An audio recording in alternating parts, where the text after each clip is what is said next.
Ամեն ինչ սկսվեց մետրոյում հնչած 4 ձայնից, ձայն, որը խորտակեց տարիների լռությունն ու վերահսկողությունը։ Տասնյակ մարդկանց աչքի առաջ նա վերջապես ելած, բայց ոչ որպես զոհ, այլ որպես մեկը, ով դեռ կարող էր պայքարել։ Այդ պահից նրան այլս չէին լռեցնի։ Եթե այս պատմությունը ձեզ հետաքրքրեց, մի մոռացեք բաժանորդագրվել մեր ալիքին, ասեք մեզ, թե որ քաղաքից եք դիտում մեզ, մենք շարունակում ենք։ Խոստանում եմ, որ սա կլինի լավագույն պատմությունը, որ երբեք կլսեք ձեր կյանքում։ Ձայնը մետրոյի վագոնում արձագանքեց որպես ամպրոպ փակ երկնքում։ Մարինեն հարվածը զգաց նույնիսկ նախքան կհասկանար, թե ինչ էր կատարվել։ Այդի բաբախող ցավը խառնվում էր ռելսերի ձայնին, մետաղի քրտինքի հոտին, առաստաղից թարթող լյումինեսցենտ լույսերին։ Շուրջը տասնյակ հայացքներ ուղղվեցին դեպի նա, բայց ոչ ոք չշարժվեց։ Հետաց լռությունն ավելի խլացնող էր, քան որե ջիջ։ Նա կանգնած էր, մեկ ձեռքով բռնած բռնակից, մյուսով պաշտպանելով 6 ամսական փորը։ Ռոդրիգը կանգնած էր նրա առջ, դեմքը ձգված մի արտահայտությամբ, որը նա չափազանց լավ էր ճանաչում։ Զսպվա։ Զայրույթի գերազանցության այն խառնուրդը, որը նա միշտ ցուցադրում էր, երբ իր վերահսկողությունը վտանգված էր զգում։ Բայց այս անգամ այլ էր։ Այս անգամ վկաներ կային։ Այս անգամ այն լռությունը, որը նա միշտ պարտադրել էր պենթհաուսի պատերի ներսում, չէր կարող ջնջել այն, ինչ հենց նոր էր կատարվել։ Մարինեն չէր կարողանում հիշել, թե ինչպես էր հայտնվել այնտեղ։ Առավոտը սկսվել էր ինչպես բոլոր մյուս առավոտները վերջին 3 տարիների ընթացքում։ Արթնացել էր Ռոդրիգի կողմից ժամը 6:15-ին դրված զարթուցիչի ձայնից։ Նա արդեն ոտքի էր, հագնում էր մոխրագույն կոստյումը, որը կրում էր երեքշաբթի օրերին, ճշգրտում էր իր փողկապը պահարանի հայելու առջ։ Նա մնաց պառկած, դիտելով նրան ապակե դռների արտացոլանքներից, փորձելով անտեսանելի դառնալ, ինչպես սովորել էր անել։ Առօրյան միշտ նույնն էր։ Նախաճաշը մատուցվում էր 6:45-ին, առանց խոսակցության։ Ռոդրիգը նորություններ էր կարդում պլանշետի վրա, ծամելով սպիտակ պանրով ամբողջական հացը։ Մարինեն խմում էր նարնջի հյութը, որը պատրաստ թողնում էր սպասուհին, ծածնում էր հետ։ Ակրկրություն իր բջջայինի նկատմամբ, թե գիտեր, որ նա վերահսկում էր յուրաքանչյուր հաղորդագրություն, յուրաքանչյուր հավելված, յուրաքանչյուր թվային շարժում, որ նա անում էր։ Մաշտոցի պողոտայի բնակարանը հսկայական էր, օղակած զբոսայգու տեսարանով, կահույքով, որը կարծես դեկորացիոն ամսագրից լիներ։ Իտալական մարմար հատակին, աբստրակտ նկարներ պատերին, ծանր լռություն օդում։ Այդ առավոտ Մարինեն հանդիպում ուներ մանկաբարձի հետ։ Դոկտոր Պետրոսյանը, մի ալեհեր պարոն, ով միշտ չափազանց քաղաքավարի էր վերաբերվում նրան, կարծես ինչ-որ սխալ բան էր նկատում, բայց նախընտրում էր չհարցնել։ Ռոդրիգն ասել էր, որ չի կարող ուղեկցել նրան, կարոր հանդիպում ուներ օտարերկրյա ներդրողների հետ։ Մարինեն թեթակի թեթացում զգաց, լսելով դա։ Դա նշանակում էր մի քանի ժամ վերահսկվող ազատություն, մի քանի ժամ, որի ընթացքում նա կարող էր շնչել առանց նրա հայացքի ծանրությունը յուրաքանչյուր շարժման վրա զգալու։ Սակայն Ռոդրիգը վերջին րոպեին փոխեց իր միտքը։ Նա արդեն պատրաստ էր, հագնած մուգ կապույտ զգեստը, որը նա ընտրել էր նախորդ շաբաթ, երբ նա հայտնի 6 հյուրասենյակում, մեքենայի բանալիները ձեռքին։ Ես քեզ կտանեմ կլինիկա, մոտակայքում հանդիպում ունեմ։ Մարինեն կուլ տվեց, հիասթափությունը գլխով արեց։ Իհարկե, շնորհակալ եմ։ Նա չպատասխանեց, պարզապես ստուգեց իր շվեյցարական ձեռքի ժամացույցը, նշան արեց, որ նա հետի իրեն։ Երթևեկությունը տիպիկ էր Երանի համար երեքշաբթի առավոտյան։ Ռոդրիգը լուռ էր վարում, մատները թմբկահարում էին ղեկին, երբ լուսացույցը կարմիր էր դառնում։ Մարինեն նայում էր պատուհանից, դիտելով մարդկանց մայթին։ Կանայք գնում էին աշխատանքի, տղամարդիկ պայուսակներ էին տանում, շուկայական վաճառողները տեղադրում էին իրենց կրպակները։ Կյանքը շարունակվում էր դրսում, մինչդեռ նա ինքն իրեն ավելի ու ավելի հեռու էր զգում այդ ամենից։ Խորհրդատվությունը տեց 40 րոպե։ Դոկտոր Պետրոսյանը կատարեց բոլոր սովորական հետազոտությունները, չափեց Մարինեի ճնշումը, լսեց երեխայի սրտի բաբախյունները։ Ամեն ինչ լավ է ձեր երկուսի մոտ, տիկին Մարինե։ Երեխան հիանալի է աճում, սիրտը ուժեղ է, շարժումները ակտիվ։ Դուք ճիշտ եք սնվում։ Հանգստանում եք։ Մարինեն ժպտաց։ Ստեց։ Այո, դոկտոր, ամեն ինչ հիանալի է։ Ռոդրիգը շատ լավ է հոգ տանում իմ մասին։ Բժիշկը բավարարված թվաց պատասխանից, թե նրա աչքերում կասկածի ստվեր կար։ Նա նրան նոր վիտամիններ տվեց 3 շաբաթից նշանակեց նոր հանդիպում։ Երբ Մարինեն դուրս եկավ կլինիկայից, Ռոդրիգը չէր սպասում։ Նա զանգեց նրա բջջայինին, բայց այն անմիջապես անցավ ձայնային փոստին։ Սպասեց 15 րոպե ընդունարանում, հետո կես ժամ։ Քարտուղարուհին ջուր առաջարկեց, հարցրեց, թե ամեն ինչ լավ է։ Մարինեն իր մեջ տարօրինակ մի բան զգաց։ Դա վախ չէր, դա զայրույթ չէր։ Դա գրեթե մոռացված հետաքրքրություն էր։ Ինչ կլիներ, եթե նա պարզապես գնար։ Եթե տաքսի, ավտոբուս, մետրո նստեր։ Եթե միայնակ վերադառնար տուն, առանց թույլտվության, առանց լիազորման։ Գաղափարը նրան միաժամանակ վախեցրեց հուզեց։ Այնքան ժամանակ էր անցել, որ նա սեփական որոշում չէր կայացրել։ Այնքան ժամանակ էր անցել, որ նա չէր շարժվել աշխարհում առանց Ռոդրիգի ներկայության կամ համաձայնության։ Նա նայեց իր բջջայինին, դրսի փողոցին, իր ձեռքերին, որոնք թեթակի դողում էին։ Եվ հետո արեց մի բան, որը տարիներ շարունակ չէր արել։ Որոշեց։ Մարինեն դանդաղ քայլեց պողոտայով, պաշտպանելով իր փորը նոյեմբերյան ուժեղ արից։ Անցավ մի հացի խանութի կողքով, որտեղ թարմ հացի հոտը հիշեցրեց նրան մանկությունը, մայրիկի տան առավոտները Դիլիջանում, երբ կյանքը դեռ համ ուներ։ Շարունակեց մինչ ամենամոտ մետրոյի կայարանը։ Գնեց տոմսը, անցավ շրջադարձային դռնով, իջավ շարժասանդուղքներով մինչ հարթակ։ Միջավայրը աղմկոտ էր, մարդաշատ, կենսունակ։ Այնքան տարբեր պենթհաուսի ստերիլ լռությունից։ Երբ գնացքը ժամանեց, Մարինեն ներս մտավ դռան մոտ տեղ գտավ։ Բռնեց բռնակից փակեց աչքերը, զգալով վագոնի ճոճումը, կենտրոնացված մարդկության հոտը, օտար խոսակցությունների աղմուկը։ Առաջին անգամ ամիսների ընթացքում նա իրեն ավելի մեծ բանի մաս զգաց։ Անանուն ամբոխի մեջ։ Ազատ, թեկուզ մի քանի րոպեով։ Նա բացեց աչքերը Հանրապետության հրապարակ կայարանում տեսավ, որ Ռոդրիգը մտնում է վագոն հակառակ դռնից։ Նրա սիրտը սուզվեց։ Նա անմիջապես տեսավ նրան, նրա դեմքի արտահայտությունը զարմանքից փոխվեց զսպված կատաղության։ Նա վճռական քայլերով մոտեցավ նրան, տեսելով այն մարդկանց, որոնց ստիպված էր հրել ճանապարհին։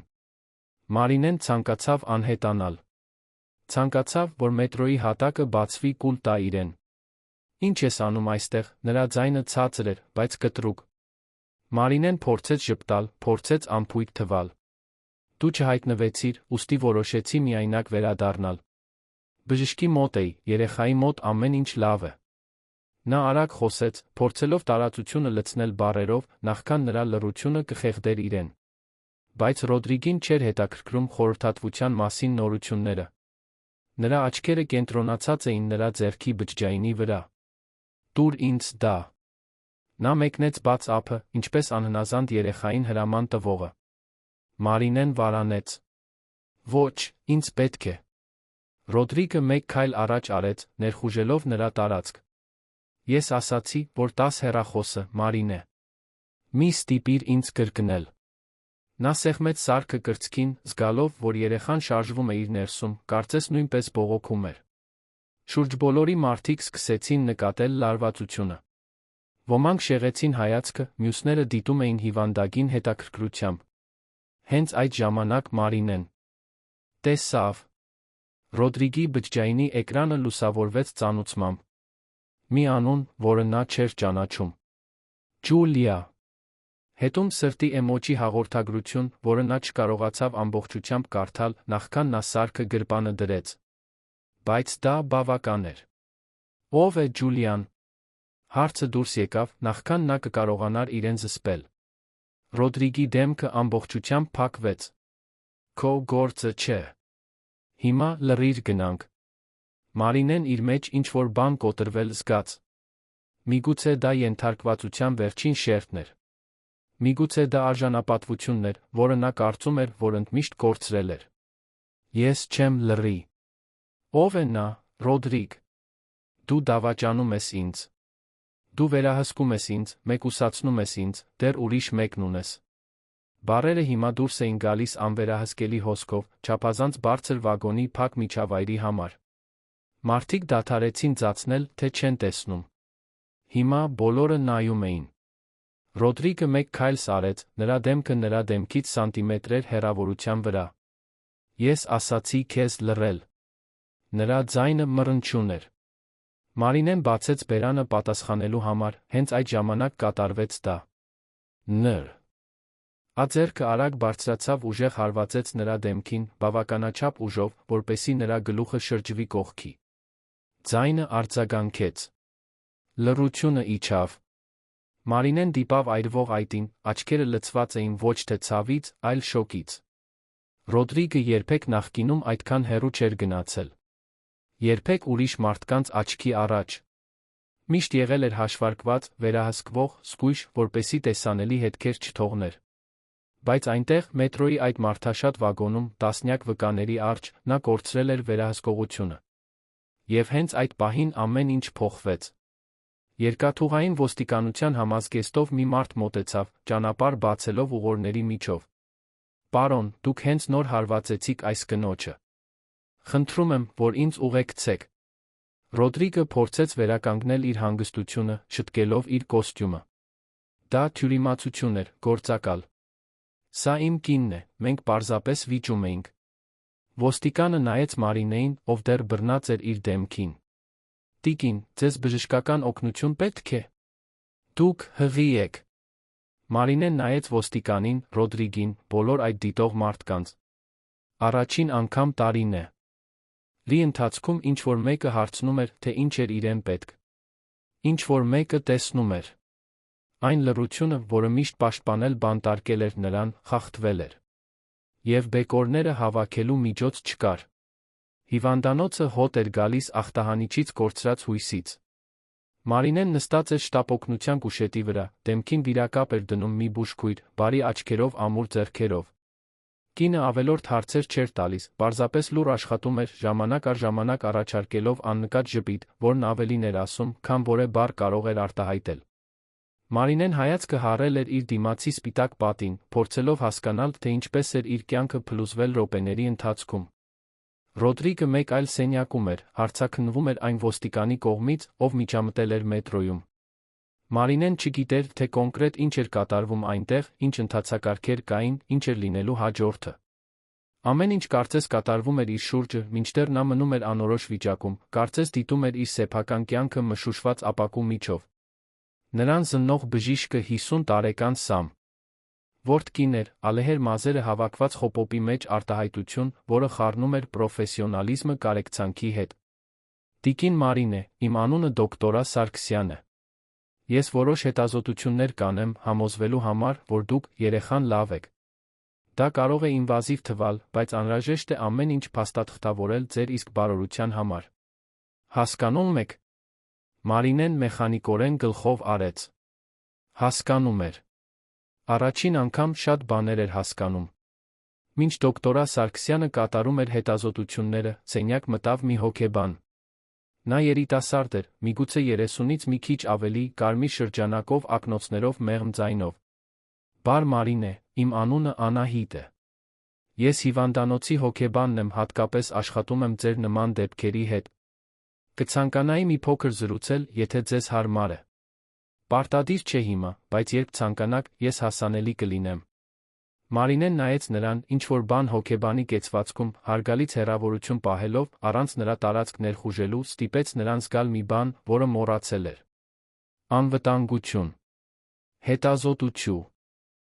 Ններից հետո Մարինեին տարան առանձին սենյակ։ Երեխան լավ էր, սրտի բաբախյունները կանոնավոր, վնասի նշաններ չկային։ Ինքն ուներ միայն այտի կապտուկը, փոքր կտրվածքը ստորին շրթունքին։ Ֆիզիկապես ոչ մի լուրջ բան։ Բայց դոկտորա Սարգսյանը նստեց նրա կողքին, բռնեց նրա ձեռքը։ Մարինե, այստեղ ես տեսնում եմ մակերեսային վնասվածքներ։ Բայց իմ փորձը ինձ ասում է, որ շատ ավելին կա, քան թվում է։ Դուք պարտադիր չէ հիմա խոսեք, բայց իմացեք, որ այստեղ կան մարդիկ, ովքեր կարող են օգնել։ Դուք մենակ չեք։ Այս բառերը Մարինեի մեջ տարօրինակ կերպով արձագանքեցին։ Դու մենակ չես։ Որքան ժամանակ էր, որ ոչ ոք դա չէր ասել նրան։ Որքան ժամանակ էր, որ նա իրեն չէր զգացել մի բանի մաս, բացի ոսկե բանտից, որը Ռոդրիգը կառուցել էր իր շուրջը։ Արցունքները սկսեցին հոսել, նախքան նա կկարողանար դրանք կառավարել։ Լուր, տաք, ազատագրող։ Դոկտորա Սարգսյանը այլս ոչինչ չասաց, պարզապես մնաց այնտեղ, բռնած նրա ձեռքը, թողնելով, որ նա լաց լինի։ Հենց այդ պահին դուռը թակեցին։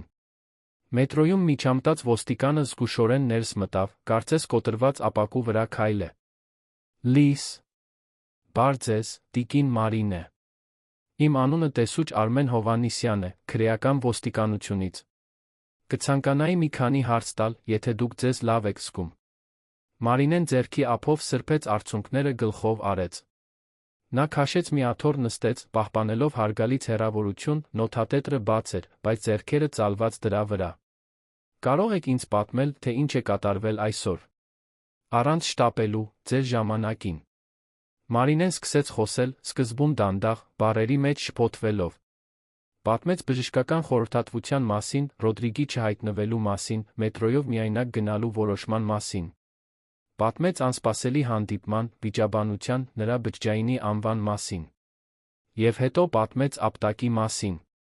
Տեսուչ Արմենը ամեն ինչ գրում էր զգույշ ձեռագրով, ժամանակ առ ժամանակ բարձրացնելով աչքերը նրա վրա, բայց երբեք չընդհատելով։ Երբ նա ավարտեց, մի պահ դադար տվեց, նախքան կհարցներ. Արդյոք սա առաջին անգամ էր, որ նա ֆիզիկապես հարվածում էր ձեզ։ Մարինեն բացեց բերանը, այո ասելու համար, բայց հետո հասկացավ, որ կստեր։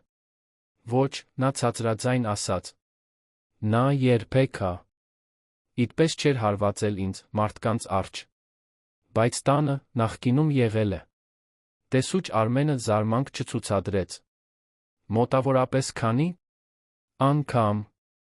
Մարինեն փորձեց հաշվել, բայց հիշողությունները խառնվում էին։ Չգիտեմ։ Շատ անգամ։ Նա միշտ ասում էր, որ դա իմ մեղքն է, որ ես եմ սադրում իրեն, որ եթե ես ճիշտ պահեմ ինձ, անհրաժեշտ չէր լինի ինձ ուղղել։ Բառերը հիմա ավելի հեշտությամբ էին դուրս գալիս, կարծես ամբարտակ էր կոտրվել։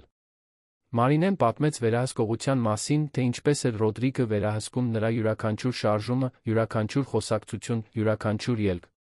Թե ինչպես էր նա հեռացրել իրեն ընկերներից, ընտանիքից, ամեն ինչից, ինչը կարող էր սպառնալ նրա վերահսկողությանը իր վրա։ Թե ինչպես էր նա դարձել բանտարկյալ իր սեփական կյանքում, բայց այնքան սովոր շղթաներին, որ մոռացել էր, թե ինչ էր ազատությունը։ Տեսուչ Արմենը ուշադիր լսում էր ամեն ինչ, առանց դատելու։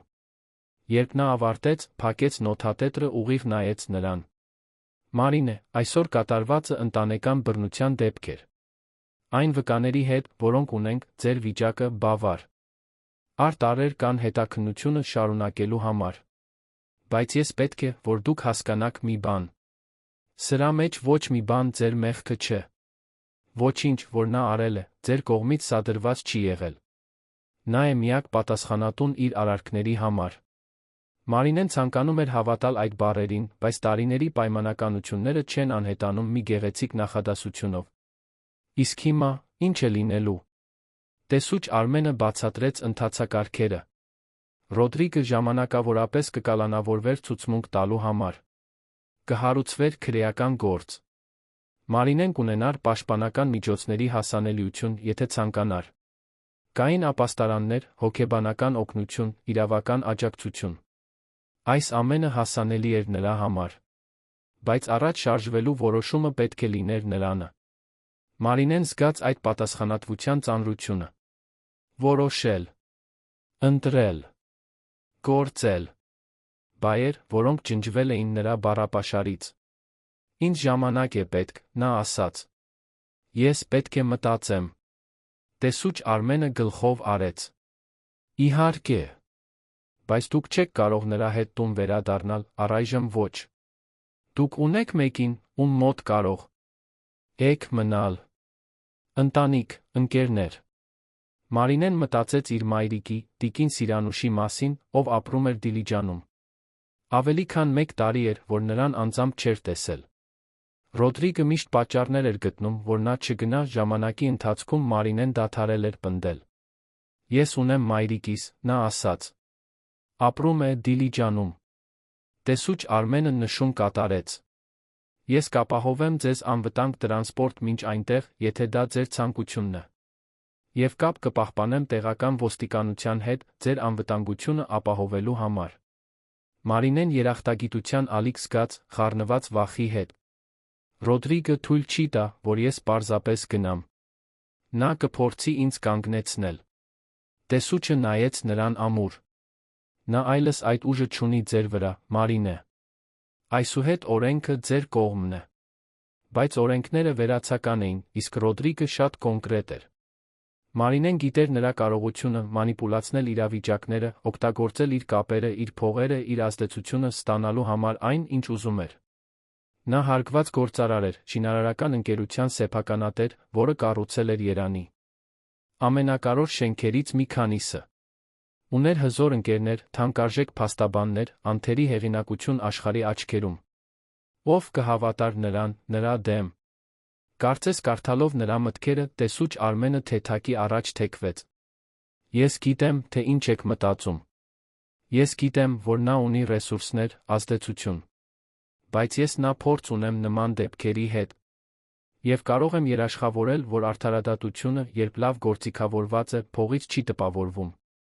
Մենք ունենք ականատես վկաներ, ունենք բժշկական փաստաթղթեր, ունենք ձեր ցուցմունքը։ Սա շատ ավելի հզոր է, քան նա պատկերացնում է։ Մարինեն ցանկանում էր հավատալ։ Աստված իմ, ինչպես էր նա ցանկանում հավատալ։ Բայց վախն ավելի մեծ էր, քան հույսը։ Վախը երկրորդ մաշկ էր, որը նա այդքան ժամանակ կրում էր, որ չգիտեր, թե ինչպես հաներ այն։ Սակայն երբ դիպավ փորին, զգաց, որ երեխան շարժվում է, հանկարծակի պարզություն անցավ նրա միջով։ Դա միայն իր մասին չէր։ Դա ծնվելիք երեխայի մասին էր։ Թե ինչպիսի աշխարհ էր նա ցանկանում ստեղծել այդ երեխայի համար։ Թե ինչպիսի մայր էր նա ցանկանում լինել։ Լավ, նա աց, ձայնը ավելի ամուր, քան սպասում էր։ Ես կգնամ մայրիկիս տուն։ Ես կանեմ այն, ինչ անհրաժեշտ է։ Տեսուչ Արմենը առաջին անգամ ժպտաց, աննկատ, բայց անկեղծ ժպիտով։ Դուք քաջ կին եք, Մարինե։ Կտեսնեք, որ ավելի ուժեղ եք, քան պատկերացնում եք։ Նա վեր կացավ, նրան տվեց մի քարտ, իր կոնտակտներով։ Կարող եք զանգել ինձ ցանկացած ժամի, ցանկացած օր։ Ես այստեղ եմ, օգնելու համար։ Երբ նա դուրս եկավ, Մարինեն մի քանի րոպե մնաց սենյակում միայնակ։ Նայեց ձեռքի քարտին, դեմքի վիրակապին, փորին, որն օրեցօր մեծանում էր։ Մտածեց Ռոդրիգի մասին, հավանաբար կատաղած նույն հիվանդանոցի որե սենյակում, պլանավորում էր իր պաշտպանությունը, փաստերի իր տարբերակը, իր վերահսկողության ռազմավարությունը։ Մտածեց կյանքի մասին, որն անցկացրել էր վերջին տարիներին, լռության մասին, որը դարձել էր նրա միակ ուղեկիցը, այն կնոջ մասին, որը նա եղել էր նրան հանդիպելուց առաջ։ Մարինեն Ռոդրիգին ճանաչել էր կորպորատիվ միջոցառման ժամանակ 4 տարի առաջ։ Նա աշխատում էր որպես գրաֆիկական դիզայներ, փոքր գործակալությունում այնտեղ էր ներկայացնում իր շեֆին։ Ռոդրիգը հիմնական բանախոսն էր, խոսում էր ձեռներեցության հաջողության մասին այնպիսի ճարտասանությամբ, որը գրավել էր սենյակում բոլորի ուշադրությունը։ Դասախոսությունից հետո նա մոտեցավ նրան, ասաց, որ նկատել էր նրան հանդիսատեսի մեջ, որ ինչ-որ հատուկ բան կար նրա ուշադրություն դարձնելու ձի մեջ։ Նա իրեն տեսած, ընտրված, հատուկ զգաց։ Սիրավեպը սկզբից ինտենսիվ էր։ Ռոդրիգը նրան նվերներով էր ծածկում, նրան թանկարժեք ռեստորաններ էր տանում, նրան ներկայացնում էր իր կարևոր ընկերներին։ Մարինեն իրեն զգում էր, կարծես հեքիաթում էր ապրում։ Երբ նա առաջարկեց ամուսնանալ 6 ամսվա հարաբերություններից հետո, նա անմիջապես համաձայնվեց։ Մայրիկը անհանգստություն էր հայտնել իրերի արագության վերաբերյալ, բայց Մարինեն չափազանց սիրահարված էր լսելու համար։ Վերահսկողության առաջին նշանները եկան նուրբ կերպով։ Ռոդրիգը առաջարկում էր, որ որոշակի հագուստներ հարմար չեն նրա կնոջ համար։ Մեկնաբանում էր, որ նրա որոշ ընկերներ վատ ազդեցություն ունեն։ Աստիճանաբար Մարինեն հեռանում էր իր նախկին կյանքից, մինչ որ ոչինչ չմնաց բացի նրանից։ Երբ հասկացավ, թե ինչ էր կատարվել, արդեն ուշ էր։ Կամ գոնե այդպես էր նա մտածում։ Հիմա, հիվանդանոցի այդ սենյակում նստած, Մարինեն հասկացավ, որ երբեք ուշ չէ։ Որ միշտ կա ընտրություն, որքան էլ դժվար լինի։ Որ լռությունը կարող է խախտվել, որ դրա մյուս կողմում գոյություն ունի այլ կյանքի հնարավորություն։ Նա չգիտեր, թե ինչպիսին կլիներ այդ կյանքը, երաշխիքներ չուներ, որ ամեն ինչ լավ կլինի։ Բայց առաջին անգամ տարիների ընթացքում նա հույս ուներ։ Եվ հույսը, նա հայտնաբերեց, ավելի հզոր վառելիք էր, քան վախը։ Ճանապարհորդությունը մինչ Դիլիջան տես 4 ժամ, բայց Մարինեի համար այն միաժամանակ թվաց անվերջություն 1 վայրկյան։ Ոստիկան Արտակը, ով ուղեկցում էր նրան, ամբողջ ճանապարհին զուսպ հարգալից էր։ Նա թույլ տվեց նրան լուր նայել պատուհանից, կորած մտքերում, որոնք կարծես բազմապատկվում էին Երանից հեռանալու յուրաքանչյուր կիլոմետրի հետ։ Քաղաքը մնում էր հետում, իր անվերջ շենքերով, մշտական աղմուկով։ Բնապատկերը աստիճանաբար փոխվում էր, դառնալով ավելի կանաչ, ավելի դատարկ, ավելի շնչող։ Մարինեն մայրիկին չէր զգուշ ացրել, որ գալիս է։ Հեռախոսով բացատրելու բառեր չէր գտնում։ Պարզապես խնդրեց ոստիկան Արտակին մեքենան վարել մինչ այն հասցեն, որը նա անգիր գիտեր, փոքրիկ փայտե տունը քաղաքի պատմական կենտրոնի հանգիստ փողոցում։ Երբ մեքենան կանգնեց տան առջ, Մարինեն տեսավ հյուրասենյակի պատուհանից վառվող լույսը։ Ժամը գրեթե 8-ն էր, նրա մայրը հավանաբար դիտում էր երեկոյան նովելը, ինչպես անում էր ամեն երեկո, որքան Մարինեն հիշում էր։ Ծաղկի խանութը, որը տիկին Սիրանուշը պահում էր ավելի քան 20 տարի, գտնվում էր տան ներքի հարկում, այդ ժամին փակ, բայց Մարինեն ցուցափեղկի միջով կարող էր տեսնել այն ծաղիկները, որոնք նրա մայրը այդքան խնամքով դասավորել էր։ Վարդեր, շուշաններ, քրիզանթեմներ, բոլորը ձեռքով ներկված կերամիկական ծաղկամաններում։ Մարինեն դանդաղ իջավ մեքենայից, զգալով, որ ոտքերը դողում են։ Սարի ցուրտ օդը նրան փաթաթեց որպես գրկախառնություն։ Արտակը վերցրեց փոքրիկ ճամպրուկը, որը հիվանդանոցը տրամադրել էր մի քանի հիմնական հագուստով։ Տիկին, կցանկանաք, որ ես ձեզ ուղեկցեմ մինչ դուռը։ Մարինեն գլխով արեց։ Ոչ, շնորհակալ։ Լեմ։ Կարծում եմ, որ դա պետք է ինքս անեմ։ Նա հասկացավ, տվեց ճամպրուկը, վերադարձավ մեքենա, ասելով, որ կսպասի, մինչ համոզվի, որ նա ապահով է։ Մարինեն բարձրացավ դռան տանող 3 փայտե աստիճանները։ Զանգը տվեց, լսեց ներսից արձագանքող ծանոթ ձայնը։ Քայլեր մոտեցան։ Դուռը բացվեց, այնտեղ էր տիկին Սիրանուշը, իր 68 տարեկանով, սպիտակ մազերը հավաքված անփույթ խոպոպի մեջ, գոգնոցը դեռ կապված իր մեջքին, աչքերը զարմանքից լայն բացված։ Մարինե, իմ աղջիկը, ինչ ես անում այստեղ։ Եվ հետո տիկին Սիրանուշը տեսավ դստեր դեմքի վիրակապը, ձեռքի ճամպրուկը, այնպես, ինչպես Մարինեն բռնում էր իր փորը, կարծես թանկարժեք բան էր պաշտպանում։ Նրա դեմքը մի ակնթարթում զարմանքից փոխվեց հասկացողության։ Նա հարցեր չտվեց, բացատրություններ չխնդրեց։ Պարզապես բացեց իր ձեռքերը, Մարինեն իրեն նետեց դրանց մեջ, արցունքներով լցվելով մի այնքան խորը տեղից, որ կարծես վերջ չուներ։ Ներս արի, աղջիկս, ներս արի։ Տիկին Սիրանուշը նրան տարավ ներս, գլխով անելով ոստիկան Արտակին, որ ամեն ինչ լավ է, որ նա կարող է գնալ։ Նա Մարինեին տար։ Ավ հյուրասենյակի բազմոցի մոտ, նույն ծաղկավոր բազմոցը, որտեղ Մարինեն անցկացրել էր մանկության ամբողջ կեսօրները, գրքեր կարդալով, ապագայի մասին երազելով։ Նա նստեց դստեր կողքին, թույլ տվեց նրան լաց լինել, քնքշորեն շոյելով նրա մազերը, ինչպես անում էր, երբ Մարինեն փոքր էր, արթնանում էր մղձավանջներից։ Երբ արցունքները վերջապես դադարեցին, տիկին Սիրանուշը գնաց խոհանոց, վերադարձավ տաք երիցուկի թեյով։ Խմիր, քեզ լավ կանի։ Մարինեն բաժակը բռնեց 2 ձեռքով, զգալով ջերմությունը ջենապակու միջով, որը նրան վերադարձնում էր ներկա։ Կներես, մայրիկ, այսպես հայտնվելուս համար։ Ես չգիտեի, թե ուր գնալ։ Տիկին Սիրանուշը գլխով արեց։ Մի ներողություն խնդրիր։ Սա քո տունն է, միշտ էլ եղել է, միշտ էլ կլինի։ Դու այստեղ ապահով ես։ Աստիճանաբար Մարինեն սկսեց պատմել։ Խոսեց վերահսկողության տարիների մասին, մեկուսացման մասին, այն բռնությունների մասին, որոնք սկսվել էին նուրբ աստիճանաբար ուժեղացել։ Խոսեց մետրոյի մասին, ապտակի մասին, հիվանդանոցի մասին, հեռանալու որոշման մասին։ Տիկին Սիրանուշը լուռ լսում էր, բայց Մարին Էն կարող էր տեսնել, թե ինչպես էր ցավը մեծանում մայրիկի աչքերում յուրաքանչյուր բառի հետ։ Երբ նա ավարտեց, տիկին Սիրանուշը ամուր բռնեց նրա ձեռքերը։ Ես գիտեի, որ ինչ-որ բան այն չէ, նա ասաց, ձայնը դողացող։ Ամեն անգամ, երբ հեռախոսով խոսում էինք, դու այնքան հեռու էիր թվում, այնքան մարած։ Ես փորձեցի հարցնել, փորձեցի պնդել, որ դու ինձ այցելես, բայց նա միշտ պատճառ էր գտնում։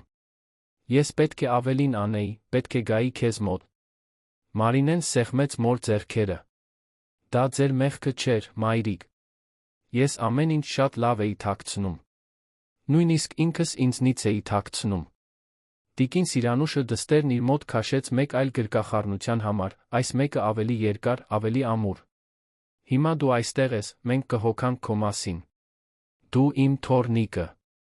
Մենք կվերակառուցենք քո կյանքը, օրեցօր։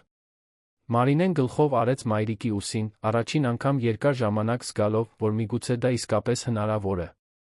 Այդ գիշեր Մարինեն քնեց այն սենյակում, որը եղել էր նրանը ամբողջ մանկության դեռահասության տարիներին։ Պատերին դեռ կային նույն նկարները, որոնք նա նկարել էր 15 տարեկանում, ջրաներկով լեռնային բնապատկերներ, որոնք ցույց էին տալիս մի տաղանդ, որը նա լքել էր, երբ ամուսնացել էր Ռոդրիգի հետ։ Անկողինը նույնն էր, նեղ պարզ, բայց անսահմանորեն ավելի հարմարավետ, քան Երանի պենթհաուսի թագավորական մահճակալը։ Այնտեղ, Նարտոսի հոտով Սավանների մայրիկի ձեռքով պատրաստված բրդյա վերմակի տակ, Մարինեն ամիսների ընթացքում առաջին անգամ քնեց առանց մղձավանջների։ Արթնացավ թռչունների ձայնից, թարմ սուրճի հոտից։ Արի լույսը մտնում էր պատուհանից, ամեն ինչ ոսկեգույն երանգով ներկելով։ Մարինեն դանդաղ վեր կացավ, քնքշորեն շոյելով իր փորը։ Բարի լույս, փոքրիկ։ Այսօր նորից կսկսենք։ Նա իջավ խոհանոց, գտավ տիկին Սիրանուշին, ով նախաճաշ էր պատրաստում։ Դեռ տաք տնական հաց, հարանուհու պատրաստած ելակի մուրաբա, թարմ կարագ, կատարյալ կտրատված մրգեր։ Մարինեն նստեց փոքրիկ սեղանի մոտ, զգաց, որ արցունքները նորից գալիս են, բայց այս անգամ դրանք երախտագիտության արցունքներ էին։ Հաջորդ օրերը հարմարվելու օրեր էին։ Մարինեն օգնում էր մայրիկին ծաղկի խանութում, վերադասավորելով ծաղկամանն։ Երը ջրելով բույսերը, զրուցելով մտնող հաճախորդների հետ։ Փոքրիկ քաղաքն ուներ իր սեփական ռիթմը, ավելի դանդաղ, ավելի մարդկային։ Մարդիկ ողջունում էին միմյանց փողոցում, կանգ էին առնում զրուցելու համար, գիտեին յուրաքանչյուրի անուններն ու պատմությունները։ Դա այնքան տարբեր էր Երանի անանուն մենությունից։ Մարինեն նա նորից սկսեց նկարել։ Տիկին Սիրանուշը պահել էր նրա բոլոր նյութերը, ներկերը, վրձինները, կտավները։ Մի կեսօր Մարինեն բակում փոքրիկ իմպրովիզացված արվեստանոց ստեղծեց, սկսեց գույն տալ այն հույզերին, որոնք չէր կարողանում արտահայտել բառերով։ Նկարում էր բնապատկերներ, ծաղիկներ, երբեմն պարզապես աբստրակտ ձեր, որոնք ներկայացնում էին այն քաոսը, որը դեռ զգում էր իր ներսում։ Բայց յուրաքանչյուր վրձնահարվածով նա զգում էր, թե ինչպես է լարվածության մի մասը լուծվում։ Տեսուչ Արմենը 2 օրը մեկ զանգահարում էր, ստուգելու, թե ինչպես է նա թարմացնելու գործի ընթացքի մասին։ Ռոդրիգը ազատ էր արձակվել, բայց նրան արգելված էր մոտենալ նրան։ Պաշտպանական միջոց էր տրամադրվել։ Հետաքննությունը շարունակվում էր, Ռո. Դրիգի փաստաբանն արդեն փորձել էր անվավեր ճանաչել գործը, պնդելով, որ ամեն ինչ ամուսինների միջ թյուրիմացություն էր։ Բայց մետրոյի վկաները համագործակցում էին, բժշկական փաստաթղթերը ամուր էին։ Արմենը վստահ էր թվում, թե զգույշ։ Մարինեն փորձում էր շատ չմտածել Ռոդրիգի մասին, թե ինչ էր նա անում, ինչ էր պլանավորում։ Բայց երբեմն, հատկապես գիշերները, վախը վերադառնում էր։ Իսկ եթե նա հետից գա։ Իսկ եթե նա կարողանա բոլորին համոզել, որ նա խելագար է, անհավասարակշիռ։ Իսկ եթե նա կորցնի երեխային այս ամբողջ սթրեսի պատճառով։ Հարցերը պտտվում էին նրա գլխում, մինչ որ տիկին Սիրանուշը նկատում էր նստում նրա կողքին, լուռ բռնած նրա ձեռքը, մինչ վախը անցներ։ Դիլիջան ժամանելուց 2 շաբաթ անց, մի այդպիսի գիշեր, անսպասելի մի բան պատահեց։ Մարինեն մայրիկի հետ փակում էր ծաղկի խանութը, երբ մի երիտասարդ կին շտապ մտավ, վայրկյաններ առաջ, նախքան նրանք դուռը կփակեին։ Կներեք, ես գիտեմ, որ արդեն փակում եք, բայց ինձ շատ պետք է խոսել Մարինեի հետ։ Նրա ձայնը դողում էր, նա անընդհատ հետ էր նայում, կարծես սպասում էր, որ հետ ից կգան։ Մարինեն աչքերը լայն բացեց։ Նա նրան չէր ճանաչում։ Նա մոտ 28 տարեկան կին էր, շիկահեր, նիհար, կարմիր աչքերով, շատ լացելուց։ Ո՞վ եք դուք։ Ինչպե՞ս եք գտել ինձ։ Կինը մեկ քայլ առաջ արեց, ձեռքերը դողում էին։ Իմ անունը Ջուլիա Ստեփանյան է։ Ես աշխատում էի ձեր ամուսնու համար։ Եվ ես պետք է պատմեմ ձեզ ճշմարտությունը, թե ով է նա իրականում։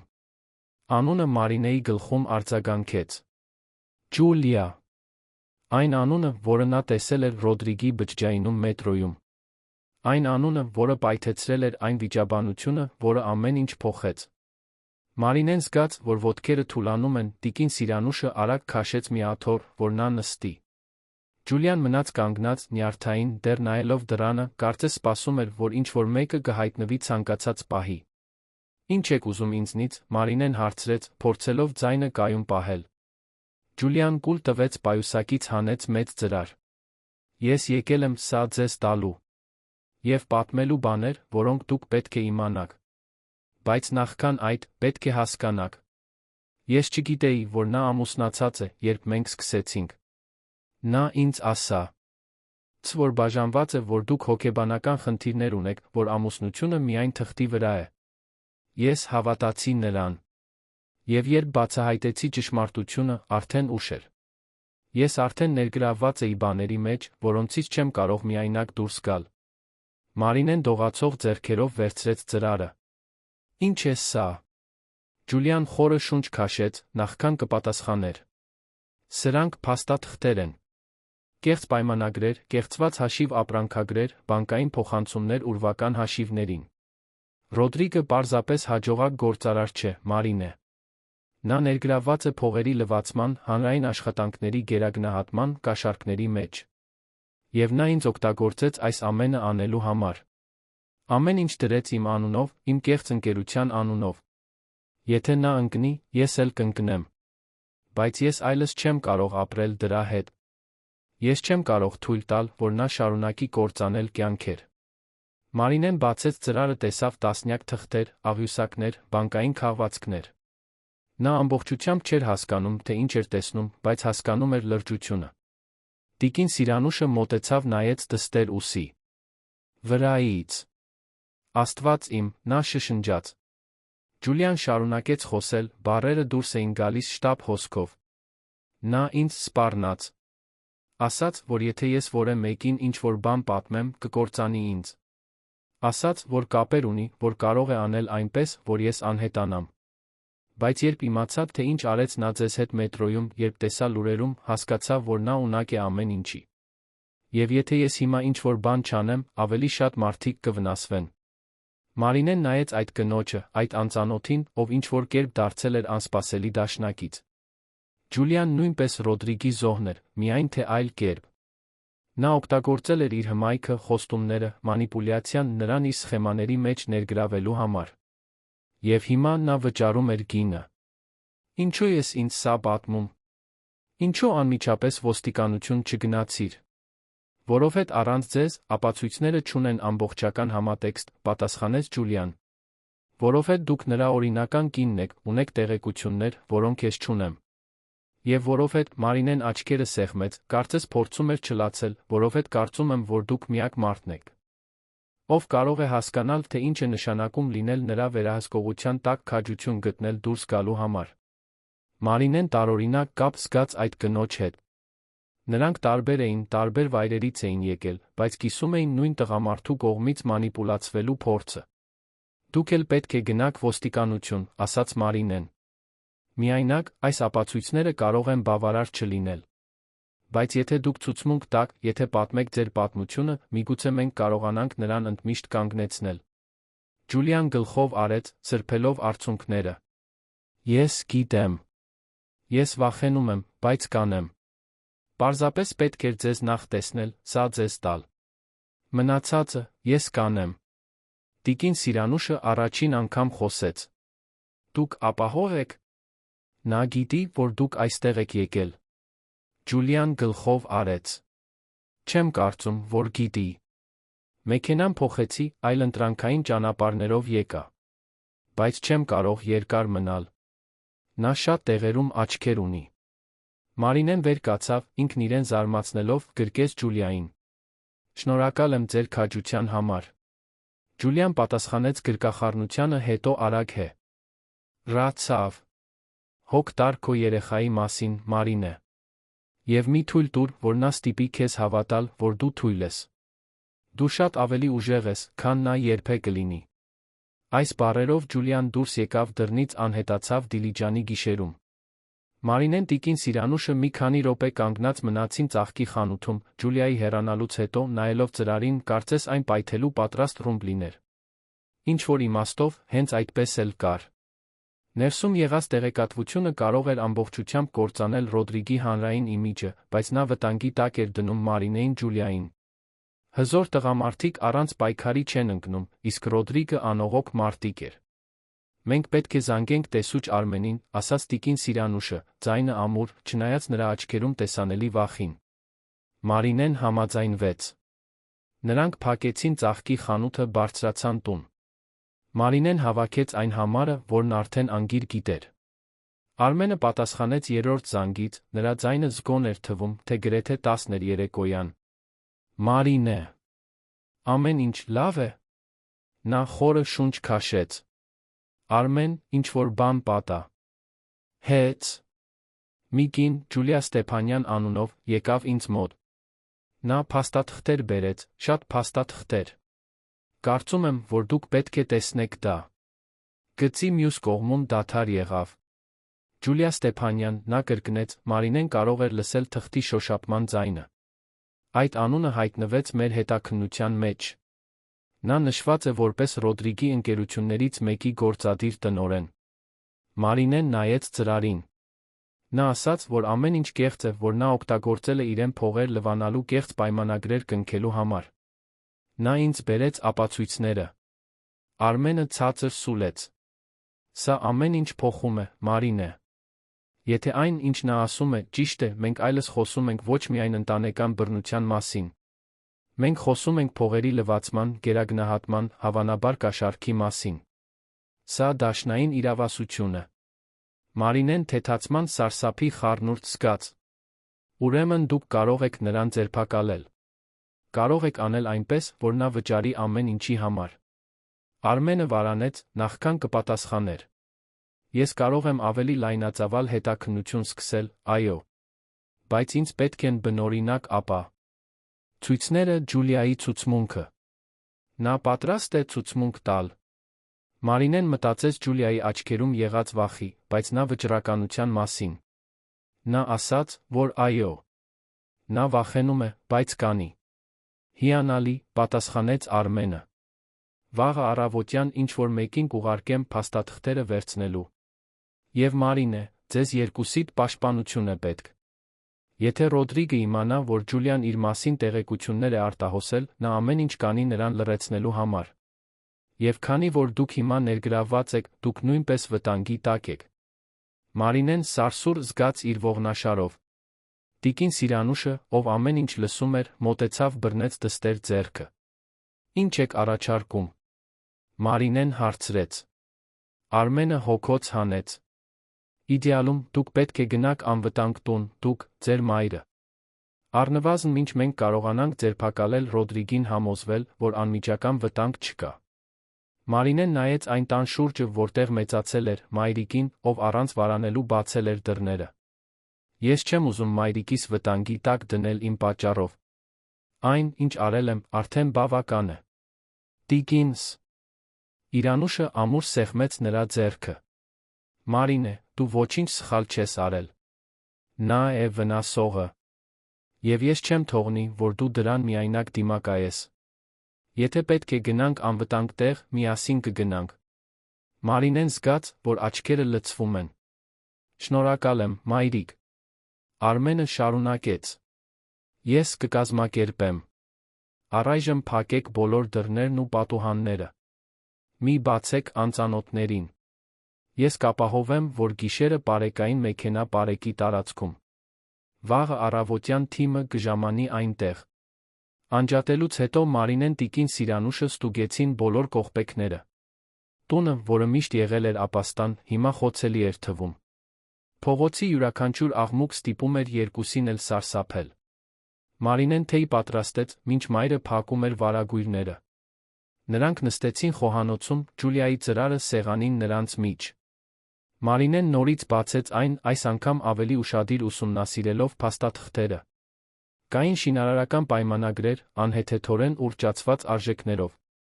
Հաշիվ ապրանքագրեր նյութերի համար, որոնք երբեք չեն առաքվել։ Բանկային փոխանցումներ օֆշորային ընկերություններին հարկայի։ Դրախտներում։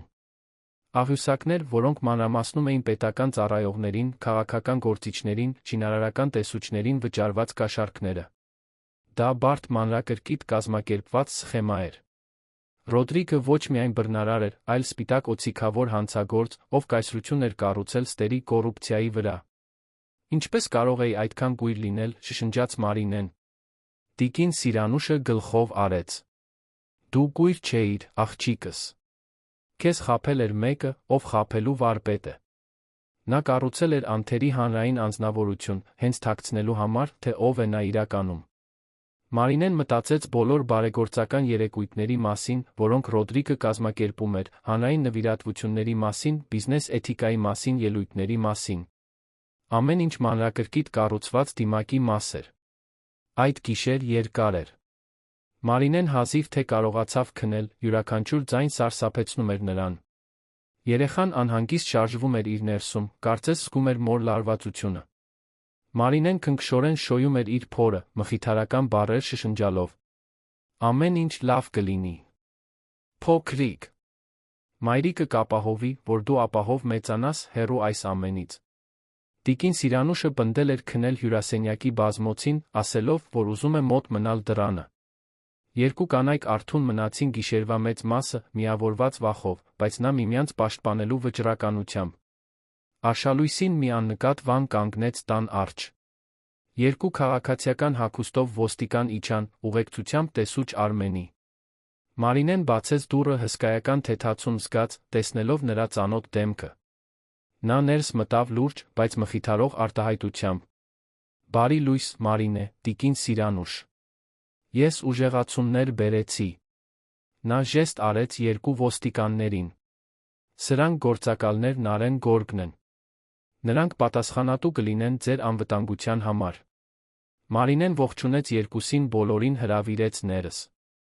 Նրանք նստեցին հյուրասենյակում, նա ծրարը տվեց Արմենին։ Նա աճող ուշադրությամբ ուսումնասիրեց փաստաթղթերը, ժամանակ առ ժամանակ ցածր սուլելով կամ նշումներ կատարելով։ Երբ ավարտեց, լուրջ արտահայտությամբ նայեց Մարինեին։ Սա ոսկի է, Մարինե։ Այս ապացույցներով ջ. Ուլիայի ցուցմունքով մենք կարող ենք Ռոդրիգին դատել ոչ միայն ընտանեկան բռնության, այլ մի շարք ֆինանսական հանցագործությունների համար։ Նա երկար ժամանակ բանտում կանցկացնի, եթե մենք կարողանանք ապացուցել այս ամենը։ Մարինեն տարօրինակ բավարարություն զգաց։ Դա վրեժխնդրություն չէր, որ նա փնտրում էր, այլ արդարություն։ Նա ուզում էր, որ Ռոդրիգը վճարի ոչ միայն այն ամենի համար, ինչ արել էր իրեն, այլ բոլոր այլ մարդկանց համար, ում վնասել էր տարիների ընթացքում։ Իսկ Ջուլիան։ Նա ապահով է։ Արմենը գլխով արեց։ Արդեն կապվել ենք նրա հետ։ Նա ոստիկանության պաշտպանության տակ է երեկվա գիշերվանից։ Նա այսօր կեսօրին պաշտոնական ցուցմունք կտա։ Նրա ցուցմունքով այս ապացույցներով մենք բավարար տարրեր կունենանք Ռոդրիգի կալանավորման միջնորդությունը ներկայացնելու համար։ Մարինեն զգաց, որ ուսերից մի բեռ է իջնում։ Ուրեմն նրան կձերբակալեն։ Այսօր։ Արմենը մտածեց։ Կախված է դատավորից նրանից, թե ինչպես կարձագանքի նրա պաշտպանությունը։ Բայց այո, կարծում եմ, որ լավ հնարավորություն ունենք։ Խնդիրն այն է, որ Ռոդրիգի նման տղա մարդիկ հեշտությամբ չեն ընկնում։ Նա կօգտագործի բոլոր հասանելի ռեսուրսները, կվարձի լավագույն փաստաբաններին, կփորձի անվստահություն ստեղծել ձեր Ջուլիայի նկատմամբ։ Մենք պետք է պատրաստ լինենք երկար պայքարի։ Մարինեն նայեց մայրիկին, ով նստած էր իր կողքին։ Ես պատրաստ եմ, նա ասաց։ Ես այլս չեմ փախչի, այլս չեմ թաքնվի։ Նա պետք է վճարի իր արածի համար։ Արմենը հավանությունով ժպտաց։ Սա է վերաբերմունքը։ Հիմա, ձեր պաշտպանության մասին։ Գործակալ Նարեն այստեղ կմնա ձեզ հետ ցերեկը։ Գիշերը, գործակալ Գորգը կփոխարինի։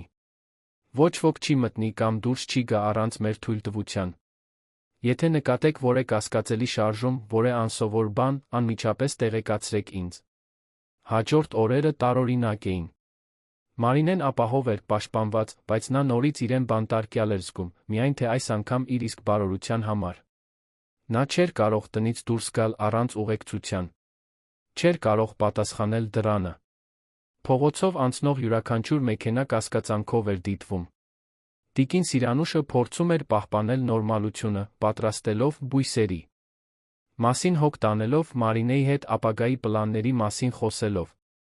Բայց երկուսն էլ գիտեին, որ ոչինչ նորմալ չի լինի, մինչ Ռոդրիգը վերջնականապես դուրս չգա իրենց կյանքից։ Մի անձրոտ կեսօր էր, Ջուլիայի այցից 3 օր անց, երբ Արմենը զանգահարեց նորություններով։ Մարինե, վաղը դատական նիստ ունենք։ Դատավորը կքննարկի մեր կալանավորման միջնորդությունը։ Դուք պետք է այնտեղ լինեք, ցուցմունք տալու համար։ Մարինեն զգաց, որ սիրտը թրջում է։ Վաղը։ Այսքան արագ։ Արմենը բացատրեց։ Դատավորը գործը հրատապ է համարել, հաշվի առնելով մեղադրանքների լրջությունը ձեր ու Ջուլիայի վտանգը։ Ռոդրիգը նրա փաստաբանները նույնպես ներկա կլինեն։ Դա դժվար կլինի, Մարինե։ Դուք ստիպված կլինեք նրան նորից դիմակայել։ Պատրաստ եք դրան։ Մարինեն նայեց իր փորին, հիմա գրեթե 7 ամսական։ Մտածեց գալիք որդու մասին, այն կյանքի մասին, որը նա ուզում էր կառուցել նրա համար։ Մտածեց բոլոր այն կանանց մասին, ովքեր դեռ բռնի հարաբերություններում էին, առանց քաջության կամ ռեսուրսների դուրս գալու համար։ Մտածեց Ջուլիայի մասին, ով ամեն ինչ վտանգել էր ճիշտ բան անելու համար։ Ես պատրաստ եմ, նա ասաց, առաջին անգամ զգաց, որ իսկապես պատրաստ է։ Արմենը թեթացած շունչ քաշեց։ Հիանալի։ Ես կգամ ձեր մայրիկին վաղը առավոտյան տանելու։ Դատական նիստը ժամը 10-ին է։ Այսօր փորձեք հանգստանալ։ Բայց հանգստանալը վերջին բանն էր, որ Մարինեն կարող էր անել։ Կեսօրն անցկացրեց մտովի փորձելով, թե ինչ կասի դատավորին։ Ինչպես կբացատրեր տարիների վերահսկողությունն ու մանիպուլյացիան։ Ինչպես կստիպեր նրան հասկանալ, որ անտեսանելի հետքերն այնքան խորն էին, որքան տեսանելիները։ Տիկին Սիրանուշը նկատեց դստեր անհանգստությունը նստեց նրա կողքին։ Դու պարզապես պետք է ճշմարտությունը պատմես, աղջիկս։ Ճշմարտությունն ունի մի ուժ, որը ոչ մի սուտ չի կարող հաղթահարել։ Մարինեն գրկեց մայրիկին։ Ինչպես եք այդքան իմաստուն դարձել։ Տիկին Սիրանուշը ժպտաց։ 68 տարի ապրելը որոշ բաներ է սովորեցնում։ Այդ գիշեր Մարինեն երազ տեսավ։ Նա նորից մետրոյում էր, բայց այս անգամ միայնակ չէր։ Ջուլիան նրա կողքին էր, նրանց հետում տասնյակ այլ կանայք էին, բոլորը մարտական վերքերով, բոլորը ոտքի կանգնած, բոլորը պատրաստ պայքարելու։ Ռոդրիգը նրանց առջ էր, բայց ավելի փոքր էր թվում, ավելի քիչ սպառնալից։ Երբ Մարինեն արթնացավ, արը ծագում էր, նա գիտեր, թե ինչ պետք է աներ։ Ժամանակն էր դիմակայել անցյալին, ապագան կառուցելու համար։ Դիլիջանի դատարանը գտնվում էր քաղաքի կենտրոնում գտնվող պատմական շենքում, գաղութային ճարտարապետության շենք, որը հակադրվում էր այնտեղ ընթացող գործընթացների արդիականությանը։ Մարինեն իջավ մեքենայից տիկին Սիրանուշի օգնությամբ, զգալով, որ ոտքերը դողում են, սիրտը արագանում է։ 7 ամսական փորը յուրաքանչյուր շարժում ավելի դանդաղ, ավելի զգույշ էր դարձնում։ Տեսուչ Արմենը քայլում էր նրանց կողքին, նրա ներկայությունը մխիթարող էր, որպես անտեսանելի վահան։ Դատարանի մուտքի մոտ լրագրողներ կային։ Գործը մեծ հնչեղություն էր ստացել, երբ Ռոդրիգի դեմ որոշ մեղադրանքներ արտահոսել էին մամուլ։ Ազդեցիկ գործարարը մեղադրվում է ընտանեկան բռնության ֆինանսական խարդախությունների մեջ։ Դա այնպիսի պատմություն էր, որը թերթեր էր վաճառում, քլիքներ էր ստեղծում։ Մարինեն գլուխը կախ պահեց, երգով պաշտպանելով դեմքը, մինչ Արմենը նրան առաջնորդում էր լրագրողների փոքրիկ ամբոխի միջով, ովքեր հարցեր էին բղավում։ Շենքի ներսում օդը ծանր էր պաշտոնական։ Միջանցքներ, հին փայտե հատակով, որոնք ջռռում էին յուրաքանչյուր քայլից։ Նախկին դատավորների նկարները պատերից խիստ էին նայում։ Մարինեին տարան վկաների համար նախատեսված սպասասրահ։ Ջուլիան արդեն այնտեղ էր, նստած պլաստմասե աթոռի վրա, ձեռքերը ծալած ծնկներին, դեմքը գունատ։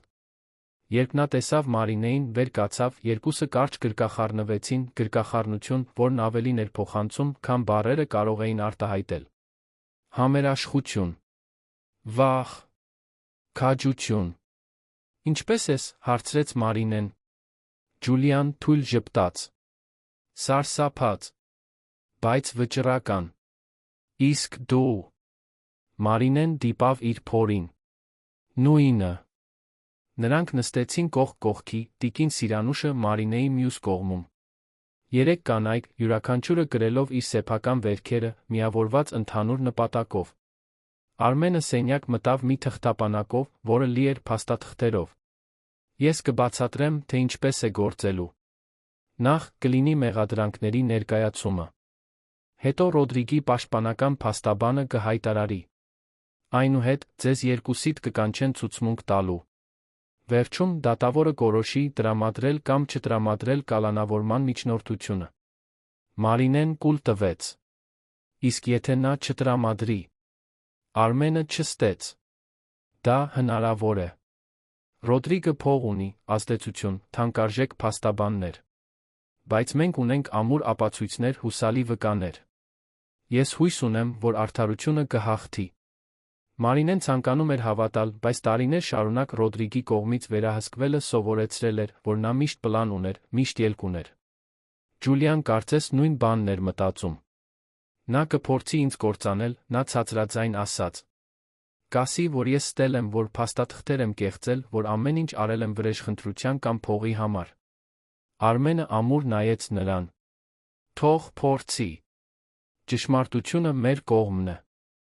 Ժամը ուղիղ 10-ին նրանց կանչեցին դատական նիստերի դահլիճ։ Դա հանդիսավոր տարածք էր, մուգ փայտե նստարաններով, հետում ազգային դրոշով դատավորի աթոռի վերում հանրապետության զինանշանով։ Մարինեն ներս մտավ, նրա աչքերը նմիջապես գտան Ռոդրիգին։ Նա նստած է սենյակի մյուս կողմում, անթերի մուգ կապույտ կոստյումով, մազերը կատարյալ սանրված, կայուն կեցվածքով։ Նրա կողքին երկու փաստաբան, նույնքան անթերի տեսքով, իրենց կաշվե թղթապանակներով ուսումնասիրված արտահայտություններով։ Երբ Ռոդրիգը տեսավ նրան, ինչ-որ բան անցավ նրա դեմքով։ Զայրույթ, միգուցե։ Կամ արհամարհանք։ Մարինեն ստիպեց իրեն մի քանի վայրկյան պահել հայացքը, նախքան կշեղեր։ Նա չէր պատրաստվում նրան բավարարություն տալ, տեսնելու, թե ինչպես է նա կծկվում։ Նա նստեց նշանակված նստարանին, Ջուլիան տիկին Սիրանուշը նրա կողքին։ Արմենը կանգնած մնաց դատախազի սեղանի մոտ։ Հետի դուռը բացվեց, դատավորը ներս մտավ։ Բոլորը վեր կացան։ Դատավորը միջին տարիքի տղամարդ էր, ալեհեր մազերով, բարակ շրջանակով ակնոցներով, չեզոք, բայց ուշադիր արտահայտությամբ։ Նա նստեց, խնդրեց բոլորին նույնպես նստել։ Գործ թիվ այսինչ ընտանեկան բռնություն ապօրինի ֆինանսական գործունեության կասկած, որը վերաբերում է պարոն Ռոդրիգ Ավգուստո Ֆերեյրային տիկին Մարինե Սանտոս Ֆերեյրային։ Դատախազը՝ մի երիտաս։ Բայց փորձառու տղամարդ, դոկտոր Արամ անունով, սկսեց ներկայացնել մեղադրանքները։ Նա նկարագրեց մետրոյի միջադեպը, ականատես վկաներին, Մարինեի բժշկական հետազոտությունները։ Հետո անցավ ֆինանսական մեղադրանքներին, ներկայացնելով Ջուլիայի տրամադրած փաստաթղթերը, բացատրելով փողերի լվացման գերագնահատման սխեման։ Ռոդրիգի փաստաբանը, մի ալեհեր պարոն, դոկտոր Գալստյան անունով, վեր կացավ հայտարարելու համար։ Ձեր գերազանցություն, իմ հաճախորդը հարգված գործարար է, հասարակությանը տասնամյակների ներդրումներով։ Մետրոյի միջադեպը զգացմունքային անվերահսկողության պահ էր մասնավոր ամուսնական վիճաբանության ընթացքում, մի բան, որը երբեք չպետք է այդպես սրվեր։ Ինչ վերաբերում է ֆինանսական մեղադրանքներին, դրանք հիմնված են նախկին դժգոհ աշխատակցուհու տրամադրած փաստաթղթերի վրա, ով աշխատանքից ազատվել է անկարողության պատճառով, հիմա վրեժ է փնտրում։ Մարինեն զգաց, որ զայրույթը մեծանում է։ Դա հենց այն էր, ինչ Ջուլիան կանխատեսել էր։ Ռոդրիգը կփորձեր զոհերին դարձնել չարագործներ։ Դատավորը մի քանի նշում կատարեց, հետո նայեց դատախա. Զին։ Կցանկանայի լսել վկաներին։ Մարինեն զգաց, որ ստամոքսը սեղմվում է։ Դոկտոր Արամը նշան արեց նրան։ Տիկին Մարինե, կարող եք մոտենալ։ Մարինեն դանդաղ վեր կացավ, վկաների նստարանին տանող յուրաքանչյուր քայլը անվերջություն էր թվում։ Նա նստեց, ձեռքը դրեց Աստվածաշնչի վրա, երդվեց ասել ճշմարտությունը, միայն ճշմարտությունը։ Դատախազը սկսեց հիմնական հարցերով։ Ամբողջական անուն, տարիք, ամուսնական կարգավիճակ, մասնագիտություն։ Հետո անցավ հարցի էությանը։ Կարող եք դատարանին նկարագրել ձեր հարաբերությունների բնույթը ամբաստանյալի հետ։ Մարինեն խորը շունչ քաշեց, սկսեց։ Սկզբում դա մի հարաբերություն էր, որը կատարյալ էր թվում։ Ռոդրիգը ուշադիր էր, առատաձեռն, ինձ հատուկ էր զգացնում։ Բայց ամուսնությունից հետո ամեն ինչ փոխվեց։ Նա սկսեց վերահսկել իմ կյանքի յուրաքանչյուր ասպեկտ։ Ում հետ էի խոսում, ուր էի գնում, ինչ էի հագնում։ Մեկուսացրեց ինձ իմ ընտանիքից ընկերներից։ Ստիպեց ինձ հավատալ, որ ես ոչինչ չեմ կարող անել առանց նրա։ Շարունակեք, դատախազը խրախուսեց։ Մարինեն նայեց իր ձեռքերին։ Բռնությունները սկսվեց։ Ին նուրբ հրումներ, որոնք նա ասում էր, որ պատահականություններ են։ Ձեռքի սեղմումներ, որոնք հետքեր էին թողնում, բայց որոնք նա ասում էր, որ ես չափազանց զգայուն եմ։ Ժամանակի ընթացքում ավելի վատացավ։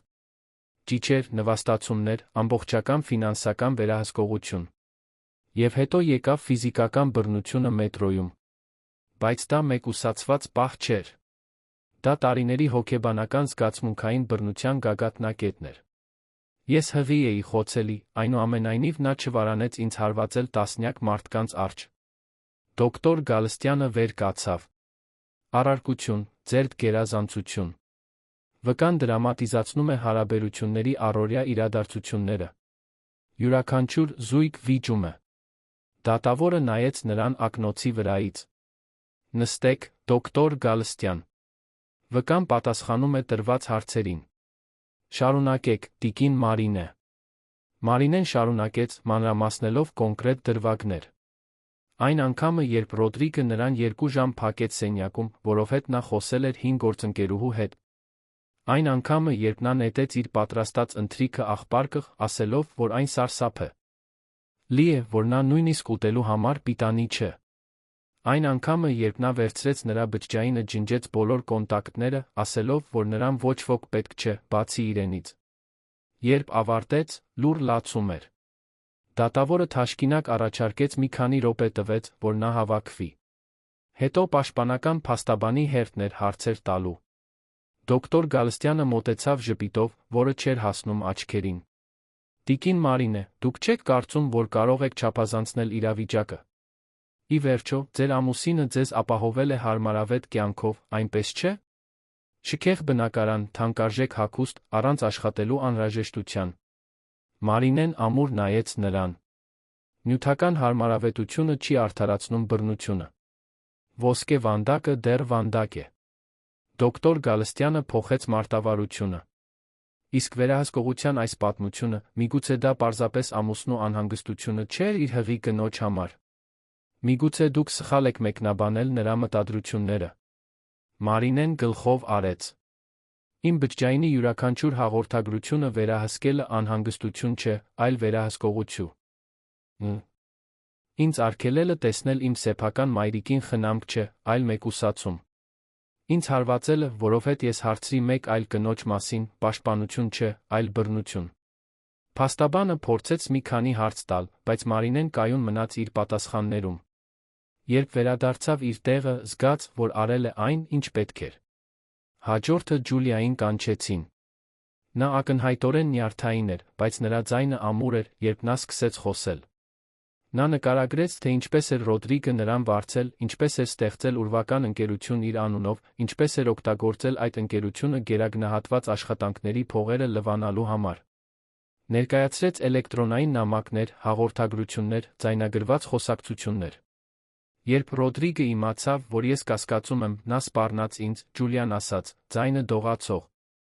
Ասաց, որ եթե ես որևէ մեկին ինչ-որ բան պատմեմ, նա կապահովի, որ ես այլս երբեք չաշխատեմ։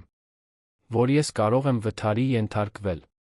Որ նա ճանաչում է մարդկանց, ովքեր անում են այդ տեսակի բաները անհետացնելու համար։ Պաշտպանական փաստաբանը Ջուլիայի վրա հարձակվեց ավելի մեծ ագրեսիվությամբ։ Ճիշտ չէ, որ դուք աշխատանքից ազատվել եք անկարողության պատճառով։ Որ դուք հորինել եք այս մեղադրանքները, որովհետև դժգոհ էիք։ Ջուլիան ուղիղ նայեց նրան։ Ես աշխատանքից ազատվել եմ, որովհետև հրաժարվեցի շարունակել մասնակցել անօրինական գործունեությանը։ Եվ սրանք հորինվածքներ չեն։ Սրանք փաստաթղթավորված փաստեր են, որոնք ես հանձնել եմ իշխանություններին։ Դոկտոր Գալստյանը պնդեց։ Փաստաթղթեր, որոնք դուք ինքներդ եք պատրաստել, ճիշտ է։ Ինչպես գիտենք, որ դուք ամեն ինչ չեք կեղծել։ Ջուլիան խորը շունչ քաշեց։ Որովհետև այդ փաստաթղթերից շատերը Ռոդրիգի սեփական թվային ստորագրությունն ունեն։ Որովհետև կան բանկային փոխանցումներ, որոնք կարող են հետագծվել։ Որովհետև կան այլ մարդիկ, ովքեր ներգրավված են, ովքեր կարող են հաստատել իմ տարբերակը։ Ցուցմունքներից հետո դատավորը 30 րոպե ընդմիջում հայտարարեց ապացույցների վերլուծության համար։ Մարինեն, Ջուլիան տիկին Սիրանուշը նորից գնացին սպասասրահ։ Շատ չխոսեցին։ Ինչ կար ասելու։ Ամեն ինչ հիմա դատավորի ձեռքում էր։ Մարինեն ամուր բռ։ Նա ձեր մոր ձեռքը, զգալով, որ երեխան շարժվում է իր ներսում։ Ջուլիան նյարդային քայլում էր առաջուհետ։ Արմենը մի քանի րոպե անց ներս մտավ սուրճով։ Դուք շատ լավ հանդես եկաք, նա ասաց։ Հիմա պետք է սպասել։ Երբ նրանց նորից կանչեցին, օդում լարվածությունը շոշափելի էր։ Դատավորը ներս մտավ, բոլորը վեր կացան։ Նա նստեց, շտկեց ակնոցը, սկսեց խոսել։ Ես մանրակրկիտ վերլուծել եմ ներկայացված բոլոր ապացույցները, ցուցմունքները։ Մեղադրանքները լուրջ են, իսկ ապացույցները՝ էական։ Ինչ վերաբերում է ընտանեկան բռնությանը, կան ականատես վկաներ, բժշկական փաստաթղթեր, բռնի վարքագծի հստակ հաստատված օրինաչափություն։ Ինչ վերաբերում է ֆինանսական մեղադրանքներին, Ջուլիա Ստեփանյանի կողմից ներկայացված փաստաթղթերը մանրամասն են, հաստատվում են բանկային ապացույցներով, որոնք նախնականորեն ստուգվել են։ Մարինեի սիրտը այնքան ուժեղ էր բաբախում, որ նա կարող էր լսել այն։ Դատավորը շարունակեց. Հաշվի առնելով փաստերի լրջությունը, վկաների անձեռնխելիությանը սպառնացող վտանգը, ամբաստանյալի կողմից իր ազդեցությունը, արդարադատությունը ոչ ընդհոտելու հնարավորությունը, ես կալանավորում եմ պարոն Ռոդրիգ Ավգուստո Ֆերեյրային, անմիջապես ուժի մեջ մտնելով։ Բացի այդ, ես սահմանում եմ պաշտպանական միջոցներ տիկին Մարինե Սանտոս Ֆերեյրայի տիկին Ջուլիա Ստեփանյանի օգտին, արգելելով ամբաստանյալի կամ նրա անունից գործող երրորդ անձանց կողմից ցանկացած տեսակի կապ կամ մոտեցում։ Մարինեն զգաց, որ արցունքները հոսում են դեմքով, բայց այս անգամ դրանք թեթացման արցունքներ էին։ Նրա կողքին Ջուլիան մեղմ հեկեկում էր։ Տիկին Սիրանուշը ամուր գրկեց դստերը։ Սենյակի մյուս կողմում Ռոդրիգը գունատվել էր։ Նրա փաստաբաններն անմիջապես սկսեցին բողոքել, խնդրելով վերանայել, բայց դատավորը անզիջում էր։ Որոշումը կայացված է։ Երկու ոստիկան մոտեցան Ռոդրիգին, ձեռնաշխտաներ դնելով նրա դաստակներին։ Նա վերջին անգամ նայեց Մարինեին, այդ հայացքում նա տեսավ ամեն ինչ, զայրույթ, անհավատություն, բայց նա մի բան, որը երբեք չէր տեսել նախկինում։ Վախ։ Վախ, կորցնելու վերահսկողությունը։ Վախ, հետանքներից։ Վախ, որ իր ստերի վրա կառուցված կայսրությունը վերջապես կփլուզվի։ Մինչ Ռոդրիգին դուրս էին տանում սենյակից, Մարինեն մնաց նստած, փորձելով հասկանալ, թե ինչ էր հենց նոր կատարվել։ Դա իրական էր։ Նա ձերբակալված էր։ Նա ազատ էր։ Մղձավանջը ավարտվել էր։ Կամ գոնե դրա այդ մասը։ Դատական նիստից հետո հաջորդող օրերը թեթացման հարմարվողականության տարօրինակ խառնուրդ էին։ Մարինեն վերադարձավ իր մայրիկի տուն, դիլիջան, մի թեթության զգացումով, որը տարիներ շարունակ չէր զգացել, բայց նա գիտակցելով, որ առջում երկար ճանապարհ կա։ Ռոդրիգը ձերբակալված էր, բայց դատական գործընթացը կշարունակվեր։ Կլինեին ավելի շատ դատական նիստեր, ավելի շատ ցուցմունքներ, ավելի շատ բախումներ անցյալի հետ։ Առայժմ, սակայն, նա կարող էր շնչել։ Քաղաքը պատրաստվում էր ելակի ավանդական փառատոնին, ամենամյա միջոցառում, որը զբոսաշրջիկներ էր գրավում ամբողջ տարածաշրջանից։ Փողոցները զարդարվում էին գունավոր դրոշակներով, կենտրոնական հրապարակում տեղադրվում էին կրպակներ, օդը լցվում էր քաղցրավենիքի մուրաբաների հոտով։ Դեկտեմբերի սկիզբն էր, Դիլիջանն իր լավագույն շրջանում էր, ծարին բնորոշ ցրտով փոքրիկ քաղաքի ջերմ մթնոլորտով։ Մարինեն օրերն անցկացնում էր մայրիկին ծաղկի խանութում օգնելով, որը փառատոնի պատճառով լրացուցիչ պահանջարկ էր ունեցել։ Մարդիկ ցանկանում էին ծաղիկներ իրենց տներն ու կրպակները զարդարելու համար։ Տիկին Սիրանուշը դստերը սովորեցնում էր, թե ինչպես պատրաստել հատուկ ծաղկեփնջեր, ինչպես ընտրել ճիշտ ծաղիկները յուրաքանչյուր առիթի համար, ինչպես խնամել յուրաքանչյուր տեսակ։ Դա լուր թերապիա էր, ձեռքերով աշխատելը, գեղեցկություն ստեղծելը կենդանի նուրբ բանից։ Կեսօրին Մարինեն նկարում էր։ Նա փոքրիկ բակը վերածել էր իմպրովիզացված արվեստանոցի, մոլբերտներով, կտավներով, ներկերով, որոնք տարածված էին հին փայտե սեղանի վրա։ Նկարում էր Սարի բնապատկերներ, մայրիկի աշխատանքից ոգեշնչված ծաղիկներ, երբեմն պարզապես աբստրակտ գույներ, որոնք ներկայացնում էին այն հույզերը, որոնք նա դեռ սովորում էր մշակել։ Նկարչությունը նրան նորից կապում էր իր մի մասի հետ, որը լռեցվել էր Ռոդրիգի հետ տարիների ընթացքում։ Ստեղծագործ, ազատ, իսկական մի մաս։ Ջուլիան վերադարձել էր Երան, բայց պարբերաբար կապ էր պահպանում։ Ամեն շաբաթ զանգահարում էր, պատմելու, թե ինչպես էր ընթանում գործընթացը, ինչպես էր հաղթահարում վախն ու մեղքը։ Նա նույնպես թերապիայի էր մասնակցում, փորձելով վերակառուցել իր կյանքը, ազնիվ աշխատանք գտնել, հեռանալ այն ամենից, ինչը կապում էր նրան Ռոդրիգի հետ։ Երկու կանայք անհավանական բարեկամություն էին զարգացրել, կրված ընդհանուր դժվարությունների կրակի մեջ։ Նրանք հասկանում էին միմյանց այնպես, ինչպես քիչ մարդիկ կարող էին հասկանալ։ Տեսուչ Արմենը նույնպես մշտական ներկայություն դարձավ։ Այցելում էր Մարինեին մի քանի օրը մեկ, երբեմն պարզապես ստուգելու, թե ամեն ինչ լավ է, մյուս անգամներին թարմացնելու հետաքննությունների ընթացքի մասին։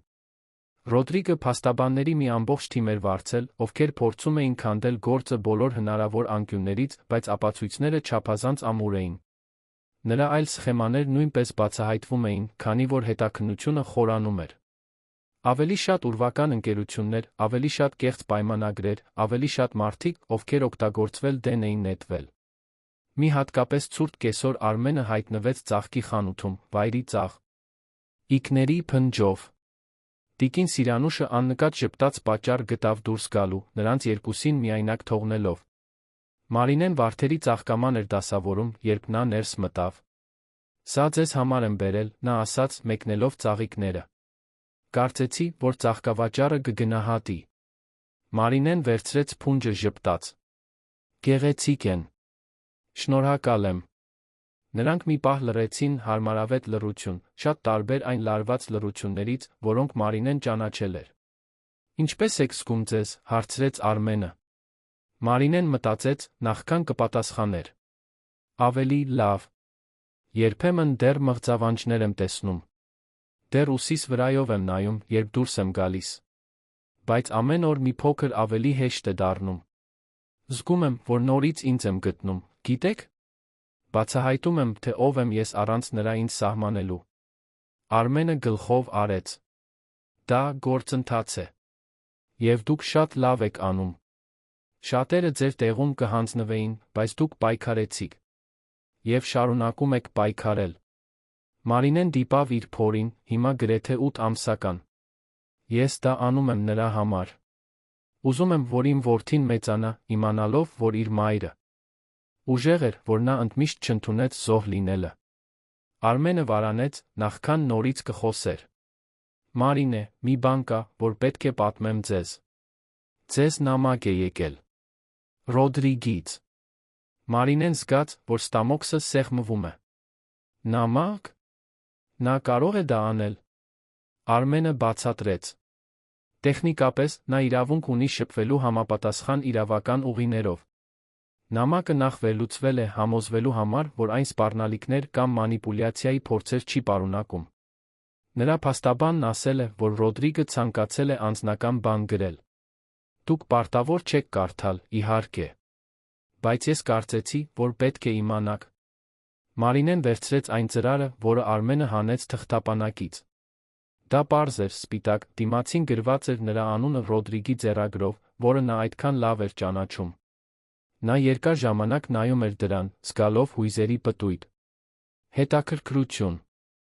Զայրույթ։ Վախ։ Վերջապես, որոշեց։ Ես կկարդամ։ Բայց ոչ հիմա։ Երբ պատրաստ զգամ ինձ։ Արմենը համաձայնվեց։ Առանց շտապելու։ Եվ եթե հետո խոսելու կարիք ունենաք, ես այստեղ կլինեմ։ Մարինեն նամակը դրեց գոգնոցի գրպանը։ Շնորհակ։ Ալեմ, Արմեն։ Ամեն ինչի համար։ Ոչ միայն պաշտպանության, այլ ինձ հավատալու համար, երբ ես ինքս ինձ չէի հավատում։ Նա ժպտաց, անկեղծ ժպիտ, որը լուսավորեց նրա սովորաբար լուրջ դեմքը։ Պատիվ էր ձեզ ճանաչելը, Մարինե։ Տեսնել ձեր ուժը։ Դուք ինձ հիշեցրիք, թե ինչու ընտրեցի այս մասնագիտությունը։ Մենք միշտ չէ, որ կարողանում ենք բոլորին փրկել, բայց երբ կարողանում ենք, երբ տեսնում ենք, թե ինչպես է մարդը վերականգնում իր կյանքը, դա արժե յուրաքանչյուր դժվար պահ։ Ինչ-որ բան կար նրա ասելու ձում, նրա նայելու ձում, որը ստիպեց Մարինեի սրտին ավելի արագ բաբախել։ Բայց նա դեռ պատրաստ չէր մտածել դրա մասին։ Շատ բան կար մշակելու, շատ բուժում կար առջում։ Միգուցե մի օր ապագայում, երբ վերքերը կբուժվեին, նա կարող էր ուսումնասիրել, թե ինչ էր նշանակում այդ հայացքը։ Ելակի փառատոնը սկսվեց մի արոտ ուրբաթ օր։ Կենտրոնական հրապարակը լի էր ամեն ինչ վաճառող կրպակներով, թարմ ելակներ, ելակի քաղցրավենիքներ, մուրաբաներ, լիկյորներ, տեղական արհեստներ։ Կենդանի երաժշտություն կար, երեխաները վազվզում էին կրպակների միջ, ընտանիքները զբոսնում էին, զբոսաշրջիկները լուսանկարներ էին անում։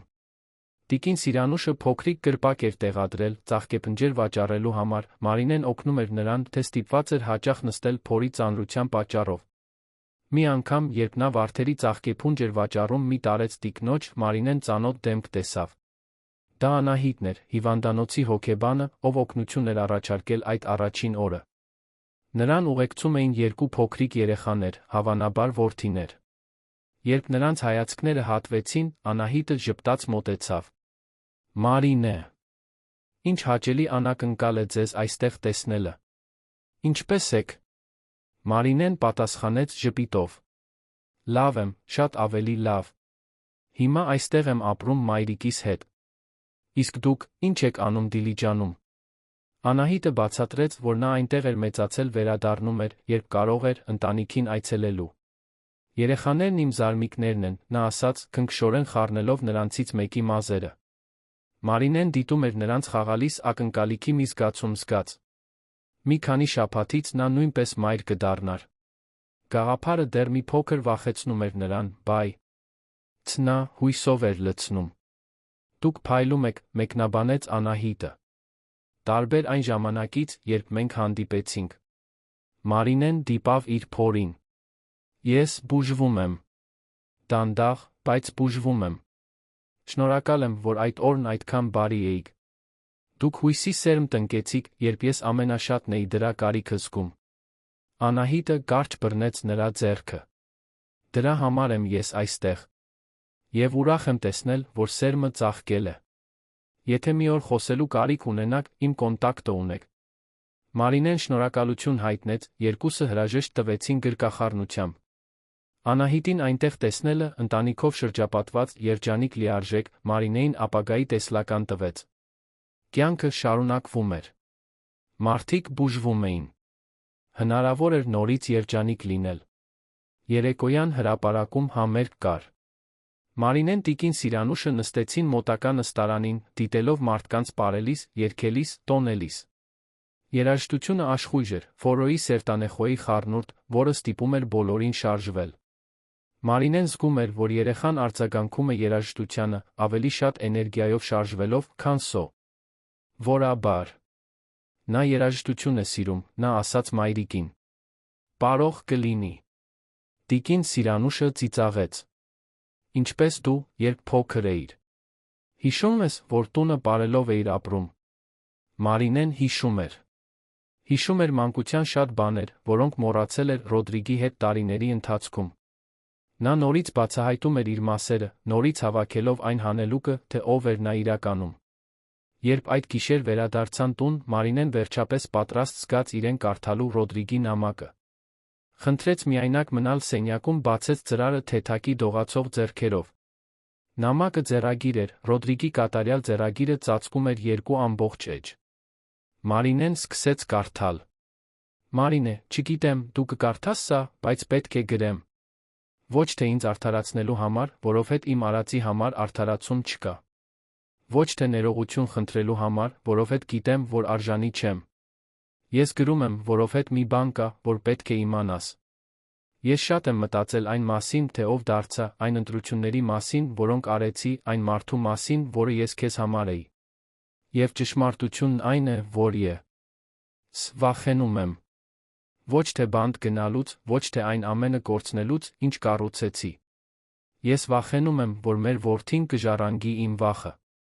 Որովհետև դա է իմ հայրը փոխանցել ինձ։ Վախ կորցնելու վերահսկողությունը, վախ խոցելի լինելուց, վախ բավականաչափ ուժեղ չլինելուց։ Եվ ես այդ վախը վերածեցի զայրույթի, վերահսկողության, բռնության։ Ես քեզ հետ արեցի այն, ինչ ինձ հետ արվեց, շարունակեցի մի ցիկլ, որը պետք է խախտվեր սերունդներ առաջ։ Մարինեն մի պահ դադարեց կարդալուց, մշակելով բառերը։ Դա առաջին անգամն էր, որ Ռոդրիգը խոսում էր իր հոր, իր մանկության մասին։ Նա միշտ փակ էր եղել անցյալի մասին, կառուցելով միայն հաջողության հաղթահարման պատմություն։ Նա շարունակեց կարդալ. «Ես կարեկցություն չեմ խնդրում։ Ես գիտեմ, որ բացատրելը ներել չէ։ Բայց ես ուզում եմ, որ դու իմանաս, որ կատարվածը ոչ մի կապ չուներ քեզ հետ։ Դու չսադրեցիր, դու արժանի չէիր, դու ոչ մի բանի պատճառը չէիր։ Մեղքը միշտ իմն էր։ Եվ ես ամբողջ սրտով հույս ունեմ, որ դու կարող ես կառուցել կյանք հեռու այս ամենից։ Մի կյանք, որում մեր որդին կմեծանա առանց վախի, առանց բռնության, առանց այն ուրվականների, որոնք ինձ հետապնդում էին։ Եղիր այն մայրը, որը նրան պետք է։ Եղիր այն կինը, որը դու միշտ եղել ես, նախքան ես կփորձեի քեզ ուրիշ բանի վերածել։ Եվ եթե մի օր նա հարցնի իմ մասին, պատմիր ճշմարտությունը։ Ասա, որ իր հայրը սարսափելի սխալներ է գործել։ Բայց նա ասա, որ ի վերջո իր հայրը ցանկանում էր, որ նա ազատ լինի այն բեռից, որը ես կրել եմ ողջ կյանքում։ Նամակը ավարտվում էր առանց հրաժեշտի, միայն նրա ստորագրությամբ։ Մարինեն դանդաղ ծալեց էջերը, զգալով, որ արցունքները հոսում են դեմքով։ Դրանք ցավի կամ ներողամտության արցունքներ չէին։ Դրանք ավարտի արցունքներ էին։ Հասկանալու, որ Ռոդրիգը նույնպես կոտրված մարդ էր, թե դա չէր արդարացնում նրա արարքները։ Ճանաչելու, որ բռնության ցիկլը խորը արմատներ ուներ, բայց որ նա ուներ ուժը, այն ընդմիշտ խախտելու։ Նա նամակը դրեց մի դարակում, իր տատիկի վարդարանի կողքին։ Միգուցե մի օր ցույց կտա որդուն, երբ նա բավականաչափ մեծ լինի հասկանալու համար։ Կամ միգուցե ոչ։ Դա մի որոշում էր, որը նա կկայացներ ճիշտ ժամանակին։ Առայժմ նա այլ առաջնահերթություններ ուներ։ Պատրաստվել մայրությանը։ Շարունակել իր բուժումը։ Կառուցել այն կյանքը, որը միշտ ցանկացել էր ունենալ։ Այդ գիշեր Մարինեն երազեց ապագայի մասին։ Երազեց մի հետաքրքրասեր աչքերով տղայի մասին, ով վազվզում էր ծաղկի խանութում, օգնելով տատիկին ջրել բույսերը։ Երազեց նկարչության կեսօրների մասին, սովորեցնելով որդուն գույներ խառնել, գեղեցկություն ստեղծել ոչնչից։ Երազեց ծիծաղի, գրկախառնությունների, սիրով անվտանգությամբ լի տան մասին։ Եվ երբ արթնացավ հաջորդ առավոտ, պատուհանից մտնող արով դրսում թռչունների ձայնով, գիտեր, որ այդ երազները կարող են իրականություն դառնալ։ Ամենավատն անցել էր։ Ամենալավը դեռ առջում էր։ Ծննդաբերությունը տեղի ունեցավ դեկտեմբերի անձրոտ մի լուսադեմին, նախատեսված ամսաթվից 3 շաբաթ առաջ։ Մարինեն արթնացավ ուժեղ գծկումներից առավոտյան ժամը 3-ին, տիկին Սիրանուշը անմիջապես գործի անցավ, այն արդյունավետությամբ, որով նա արդեն անցել էր դրա միջով։ Զանգահարեց հիվանդանոց, պատրաստեց պայուսակը, որն արդեն շաբաթներ առաջ պատրաստ էր, օգնեց Մարինեին դանդաղ իջնել աստիճաններով։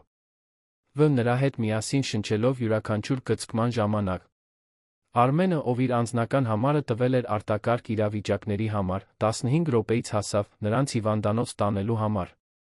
Ճանապարհը մինչ մարզային հիվանդանոց արագ էր, բայց Մարինեի համար անվերջություն թվաց։ Ճանապարհի յուրաքանչյուր թմբուկ ցավի մեկ այլ ալիք էր առաջացնում։ Տիկին Սիրանուշը բռնած էր նրա ձեռքը հետի նստատեղում, հիշեցնելով նրան շնչել, վստահել իր մարմնին, որ շուտով ամեն ինչ կավարտվի, նա իր որդուն գրկում կունենա։ Արմենը զգուշորեն, բայց արագ էր վարում, աչքերը փոփոխելով թաց ճանապարհի հետի հայելու միջ, որտեղ տեսնում էր Մարինեին ցավից կծկվելիս։ Հիվանդանոցում անձնակազմը պատրաստ էր։ Մարինեին անմիջապես տարան ծննդաբերության սենյակ, մինչ տիկին Սիրանուշը վազում էր կուշետի կողքին, չբաց թողնելով դստեր ձեռքը։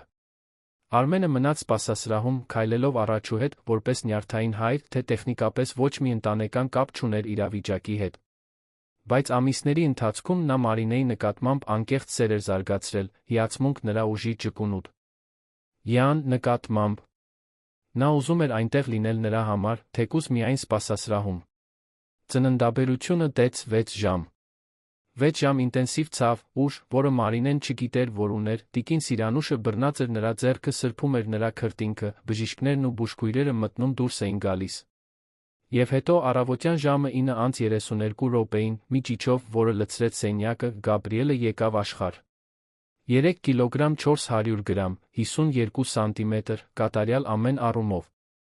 Երբ երեխային դրեցին Մարինեի գրկում, նա մոռացավ ամբողջ ցավը։ Նա նայեց այդ կնճռոտ դեմքին, սեղմված աչքերին, մանրիկ ձեռքերին, որոնք բռնում էին օդը, զգաց այնքան հզոր սեր, որ կտրեց նրա շունչը։ Բար, իմ սեր, նա շշնջաց։ Ես քո մայրն եմ։ Մենք լավ կլինենք, դու ես։ Խոստանում եմ։ Գաբրիելը կարճ պահով բացեց աչքերը, Մարինեն երդվեց, որ նա նայեց իրեն, որ հասկացավ, որ նրա հետ պահպանեց լուռ պայմանագիր փոխադարձ պաշտպանության սիրո մասին։ Տիկին Սիրանուշը բացահայտ լացում էր, առաջին անգամ գրկելով թոռանը, երգելով մի օրորոցային, որը Մարինեն ջան աչեց իր սեփական մանկությունից։ Իմ թոռնիկ, բարի գալուստ աշխարհ։ Քո տատիկը քեզ շատ կսիրի։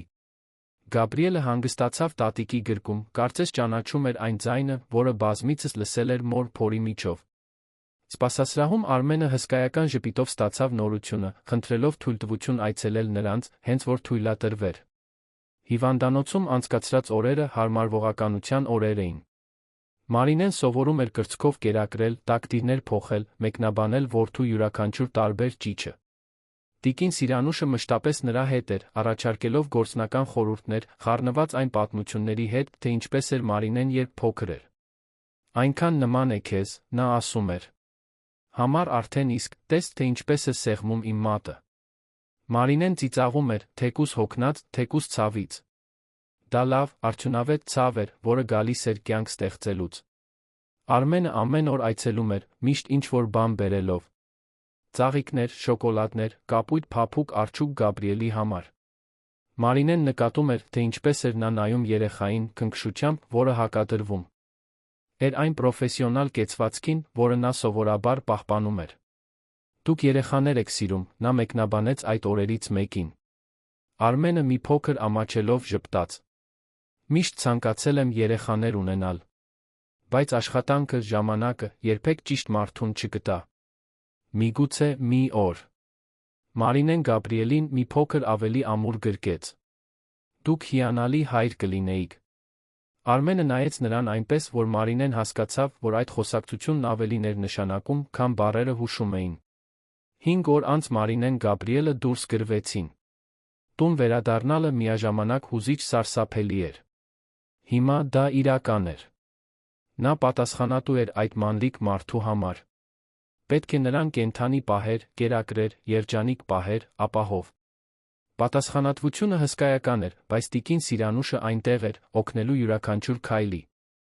Նրանք Մարինեի հին սենյակը վերածեցին իմպրովիզացված մանկական սենյակի, մանկական մահճակալով, որը Հարանն էր տրամադրել, տակտիրներով, որոնք դրված էին կոմոդի վրա, լվացված քնքշորեն ծալված հագուստներով։ Առաջին շաբաթները մառախուղ էին, կեսգիշերային։ Կերակրումներ, անվերջ տակտիրների փոփոխություններ, այստեղ-այնտեղ գողացված քննադություն։ Բայց դրանք նա հրաշալի բացահայտումների շաբաթներ էին։ Գաբրիելի առաջին ժպիտը, թեկուզ միայն արտացոլանք։ Այնպես, ինչպես նա հանգստանում էր, երբ Մարինեն ցածրաձայն երգում էր։ Ինչպես նա սիրում էր լինել տատիկի գրկում, մինչ նա ծաղիկներով էր զբաղվում։ Առօրյան հաստատվում էր, քաոսային, բայց սիրով լի։ Ջուլիան այցելեց, երբ Գաբրիելը 1 ամսական էր։ Նա նվեր բերեց, մանկական մահճակալի համար շարժական խաղալիք, փոքրիկ գունավոր թռչուններով։ Նա զգուշորեն բռնեց երեխային, աչքերը լցված էին։ Նա գեղեցիկ է, Մարինե։ Դուք պետք է այնքան երջանիկ լինեք։ Մարինեն գլխով արեց։ Ես եմ։ Վախեցած, հոգնած, բայց անչափ երջանիկ։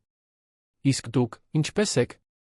Ջուլիան պատմեց, որ աշխատանք էր գտել փոքրիկ մարքեթինգային գործակալությունում, պարբերաբար թերապիայի էր մասնակցում, նույնիսկ նոր մեկի հետ էր սկսել հանդիպել։ Մի բարի տղամարդ, նա ասաց։ Ով ինձ հարգում է, ով ինձ լսում է, ով չի փորձում ինձ վերահսկել։ Ես դեռ սովորում եմ վստահել, բայց փորձում եմ։ Ռոդրի։ Գիտեմ, գործը շարունակվում էր։ Նրա կալանավորումը պահպանվել էր, դատավարությունը նշանակվել էր մարտին։ Բոլոր ապացույցներով, ցուցմունքներով, դատախազը վստահ էր էական դատապարտման մեջ։ Ռոդրիգին սպասվում էին տարիներ, բանտարկություն, բազմաթիվ մեղադրանքներով։ Նրա գործարարական կայսրությունը փլուզվել էր, գործընկերները հեռանում էին, պայմանագրերը չեղարկվում էին, նրա հեղինակությունը ամբողջությամբ կործանվել էր։ Այն, ինչ նա տասնամյակներ էր ծախսել կառուցելու համար, փլուզվել էր ամիսների ընթացքում։ Մարինեն դրանից հաճույք չէր ստանում, բայց հանգիստ բավարարություն էր զգում, իմանալով, որ արդարություն է կատարվում։ Ավելի կարևոր է, նա իրեն ապահով էր զգում։ Ռոդրիգն այլևս չէր կարող վնասել նրան, ոչ էլ Գաբրիելին։ Պաշտպանական միջոցները շարունակում էին ուժի մեջ մնալ անժամկետ կպահպանվեին։ Արմենը երաշխավորեց, որ նույնիսկ դատավարությունից հետո կլինեն մեխանիզմներ նրան պաշտպանելու համար, եթե Ռոդրիգը փորձի որևէ բան, երբ ի վերջո դուրս գա բանտից։ Ամռան գալուստով Մարինեն որոշեց երեխաների համար փոքրիկ նկարչական արվեստանոց բացել։ Նա օգտագործեց ծաղկի խանութի այն մասը, որն այլևս չէր օգտագործվում, այն վերածելով գունավոր տարածքի, լի ներկերով, թղթերով, վրձիններով։ Սկսեց շաբաթական 2 անգամ անվճար դասեր տալ։ Հարանության երեխաները սիրում էին դա, շուտով սպասման ցուցակ կար։ Մարինեն հայտնաբերեց, որ տաղանդ ունի սովորեցնելու, խրախուսելու փոքրիկների ստեղծագործականությունը, օգնելու նրանց արտահայտել հույզերը արվեստի միջոցով։ Գաբրիելը մասնակցում էր իր ձով, քնած մանկասայլակում, մինչ երեխաները նկարում էին կամ արթուն, դիտելով ամեն ինչ հետաքրքրասեր աչքերով։ Մայրերը, ովքեր գալիս էին իրենց երեխաներին վերցնելու, միշտ մեկնաբանում էին, թե ինչպես էր Մարինեն ոգեշնչող, թե ինչպես էր նա խաղաղություն ճառագում, չնայած այն ամենին, ինչի միջով անցել էր։ Ոմանք ավելի մտերիմ զրույցներում բացահայտում էին, որ նմանատիպ իրավիճակներում էին, ինչպես Մարինեն էր ապրել։ Նա լսում էր, մեղմ խորհուրդներ էր տալիս, օգնության կոնտակտներ էր առաջարկում, կիսվում էր իր պատմությամբ, երբ հարմար էր։ Նա հասկացավ, որ կարող է իր ցավը նպատակի վերածել, օգնելով այլ կանանց գտնել ուժը դուրս գալու համար։ Արմենը շարունակում էր ներկա լինել։ Պարբերաբար այցելում էր, սկզբում միշտ պրոֆեսիոնալ պատճառներ էր գտնում, բայց ի վերջո խոստովանեց, որ պարզապես ուզում էր տեսնել, թե ինչպես էին նրանք։ Նա Գաբրիելին զբոսանքի էր տանում, մինչ Մարինեն նկարում կամ հանգստանում էր։ Հաճախ նրանց հետ ընթրում էր, օգնելով տիկին Սիրանուշին խոհանոցում, պատմելով աշխատանքի մասին պատմություններ, որոնք բոլորին ծիծաղեցնում էին։ Դանդաղ, գրեթե աննկատելիորեն, նա դարձավ ընտանիքի մաս։ Մի փետրվարյան կեսօր էր, երբ նրանք քայլում էին մոտակա Սան քաղաքի լողափով, ուր գնացել էին օրն անցկացնելու, որ Արմենը վերջապես արտահայտեց այն, ինչ ամիսներ շարունակ զգում էր։ Մարինեն բռնած էր Գաբրիելին, ով հիացած դիտում էր ավազի վրա կոտրվող ալիքները։ Արմենը կանգ առավ նայեց նրան։ Մարինե, մի բան պետք է ասեմ քեզ։ Ես փորձել եմ չասել, որովհետև գիտեմ, որ դու շատ բաների միջով ես անցել, որ ժամանակ է պետք քեզ բուժվելու համար։ Բայց ես այլս չեմ կարող պահել։ Ես սիրահարվել եմ քեզ։ Քո ուժին, քո բարությանը, այն անհավանա։ Կան մորը, որ դու ես։ Ես ոչինչ չեմ խնդրում, պատասխան չեմ պահանջում։ Պարզապես պետք էր, որ դու իմանայիր։ Մարինեն նայեց նրան, այդ մարդուն, ով հայտնվել էր իր կյանքի ամենամութ պահին մնացել էր։ Ով հավատացել էր նրան, պաշտպանել էր նրան, հարգել էր նրա ժամանակը։ Նա զգաց, որ կրծքի մեջ ինչ-որ բան է ընդարձակվում, տաք մխիթարող։ Արմեն, նա սկսեց, ուրախ եմ, որ դու ասացիր։ Որովհետև ես նույնպես ինչ-որ բան եմ զգում։ Բայց դու ճիշտ ես, ինձ ժամանակ է պետք։ Ես պետք է համոզվեմ, որ բավականաչափ բուժված եմ, որպեսզի նոր բան սկսեմ։ Որ ես պաշտպանություն չեմ փնտրում, այլ գործընկերություն։ Որ ես կարող եմ ինքս ոտքի կանգնել, նախքան իմ կյանքը որևէ մեկի հետ կկիսեմ։ Արմենը գլխով արեց, ժպտալով։ Ես հասկանում եմ։ Եվ կսպասեմ այնքան ժամանակ, որքան անհրաժեշտ է։ Ես ոչ մի տեղ չեմ գնա։ Մարինեն պատասխանեց ժպիտով, նրանք շարունակեցին քայլել լողափով, Գաբրիելը նրանց միջ, ալիքները լվանում էին նրանց ոտքերը։ Շտապելու կարիք չկար։ Առաջին անգամ իր կյանքում Մարինեն զգում էր, որ ունի ողջ աշխարհի ժամանակը։ Նա կարող էր բուժվել իր եփական ռիթմով։ Կարող էր որոշումներ կայացնել առանց ճնշման։ Կարող էր պարզապես լինել։ Ռոդրիգի վերջնական դատավարությունը տեղի ունեցավ մարտին, համընկնելով Դիլիջանի ավանդական գարնանային փառատոնի հետ։ Մարինեն չգնաց։ Նա պարտավոր չէր այնտեղ լինել, հաստատելու այն, ինչ արդեն գիտեր, որ ճիշտ է։ Դատախազը զանգահարեց օրվա վերջում լուրով։ Ռոդրիգը դատապարտվել էր 12 տարվա ազատազրկման, ընտանեկան բռնության, փողերի լվացման, խարդախության այլ հանցագործությունների համար։ Առաջին տարիներին բաց ռեժիմի հնարավորություն չկար։ Ջուլիան նույնպես զանգահարել էր, թեթացած լացելով։ Վերջապես ավարտվեց, նա ասաց։ Մենք հիմա իսկապես կարող ենք առաջ շարժվել։ Մարինեն անջատեց հեռախոսը, նայեց Գաբրիելին, ով հանգիստ քնած էր մանկասայլակում, որը նա ձեռքով էր ներկել ամպերի թռչունների պատկերներով։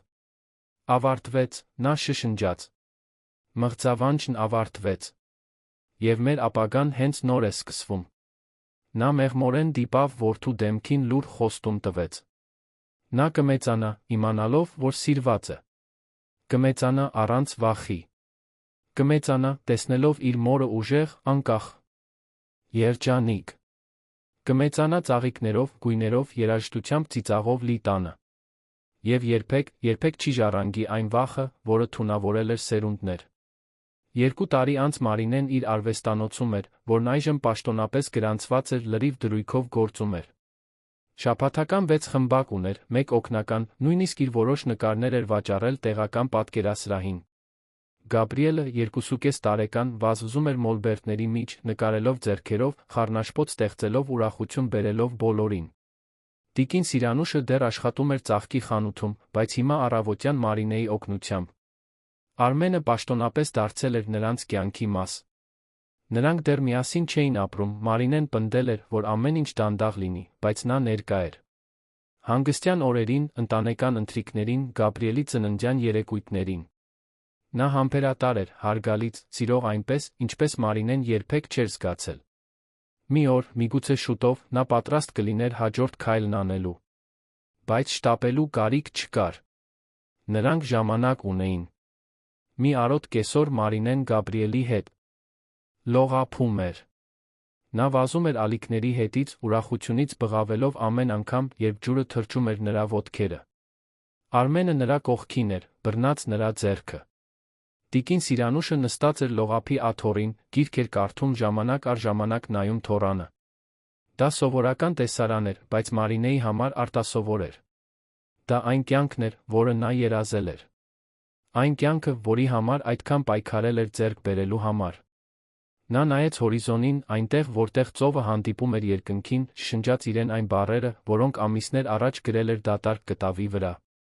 Իմ որդուս համար, ով երբեք չի ժառանգի վախը։ Ցիկլը խախտվել էր։ Լռությունը, որը նրան բանտարկել էր տարիներ շարունակ, փոխարինվել էր ծիծաղով, խոսակցություններով, երաժշտությամբ։ Մթությունը դեղ էր զիջել լույսին։ Եվ Մարինեն գիտեր, խորը վստահությամբ, որը գալիս էր բանականությունից, այն կողմ ինչ-որ տեղից, որ ամեն ինչ լավ կլինի։ Ոչ թե կատարյալ, որովհետև կյանքը երբեք կատարյալ չէ։ Բայց լավ։ Իրականում, խորապես լավ։ Գաբրիելը վազեց նրա մոտ, ձեռքերը մեկնած։ Մայրիկ, նայիր։ Ես մի խեցի գտա։ Մարինեն կրացավ գրկեց որդուն, զգալով աղի արապաշտպան քսուքի հոտը, լսելով նրա ծիծաղը իր ականջում։ Գեղեցիկ է, իմ սեր։ Մենք այն կպահենք որպես գանձ։ Արմենը միացավ գրկախառնությանը, մի պահ նրանք երեքով մնացին այնտեղ, գրկախառնված ավազի վրա, մինչ արը սկսում էր մայր մտնել, երկինքը նկարելով նարնջագույն վարդագույն երանգներով։ Տիկին Սիրանուշը լուսանկարեց այդ պահը։ Մարինեն գիտեր, որ այդ պատկերը ընդմիշտ կպահեր։ Ոչ թե այն պատճառով, որ այն ներկայացնում էր կատարյալ երջանիկ ավարտ, այլ որովհետև այն ներկայացնում էր ավելի կարևոր բան։ Այն ներկայացնում էր նոր սկիզբ։ Այն ներկայացնում էր բուժում։ Այն ներկայացնում էր կենդանի ապացույց այն բանի, որ հնարավոր է դուրս գալ մթությունից լույս գտնել մյուս կողմում։ Որ իսկական սերը գոյություն ունի, չի վնասում։ Որ ցիկլերը կարող են խախտվել։ Որ ապագան պարտադիր չէ, որ սահմանվի անցյալով։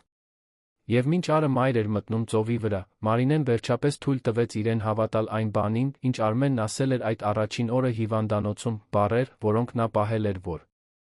պես թալիսման ողջ ճանապարհորդության ընթացքում։ Դու մենակ չես։ Նա այլս երբեք մենակ չէր լինի։ Նա ուներ իր մայրը, իր որդին, իսկական ընկերներ, միգուցե ճիշտ ժամանակին, նոր սեր կառուցված հարգանքի գործընկերության ամուր հիմքերի վրա։ Նա ուներ իր արվեստը, իր աշխատանքը, իր նպատակը։ Նա վերադարձրել էր իր ձայնը։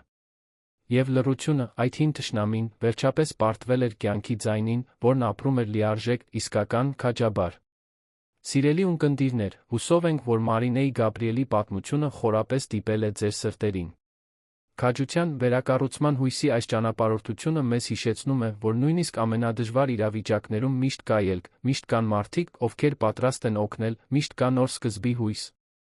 Եթե դուք ճանաչում եք մեկին, ով անցնում է ընտանեկան բռնության միջով, առաջարկեք ձեր աջակցությունը, ձեր ունկնդրումը, ձեր ներկայությունը։ Դուք կարող եք լինել տարբերությունը հուսահատության հույսի միջ։ Այս հուզական ճանապարհորդությունը մեզ հետ շարունակելու համար մենք պատրաստել ենք հատուկ երգացանք։ Նույնքան գրավիչ ոգեշնչող պատմություններով։ Դուք կարող եք գտնել այն, սեղմելով այստեղ կողքին։ Եթե այս պատմությունը ձեզ հետ ռեզոնանս ունեցավ, մի մոռացեք բաժանորդագրվել մեր ալիքին հավանել տեսանյութը։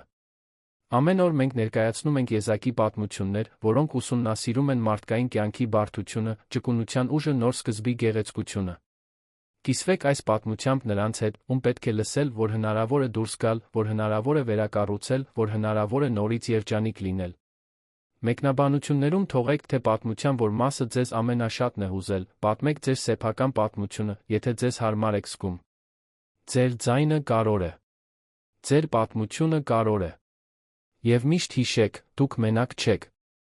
Սպասում ենք ձեզ հաջորդ բովանդակության մեջ։ Մինչ շուտով։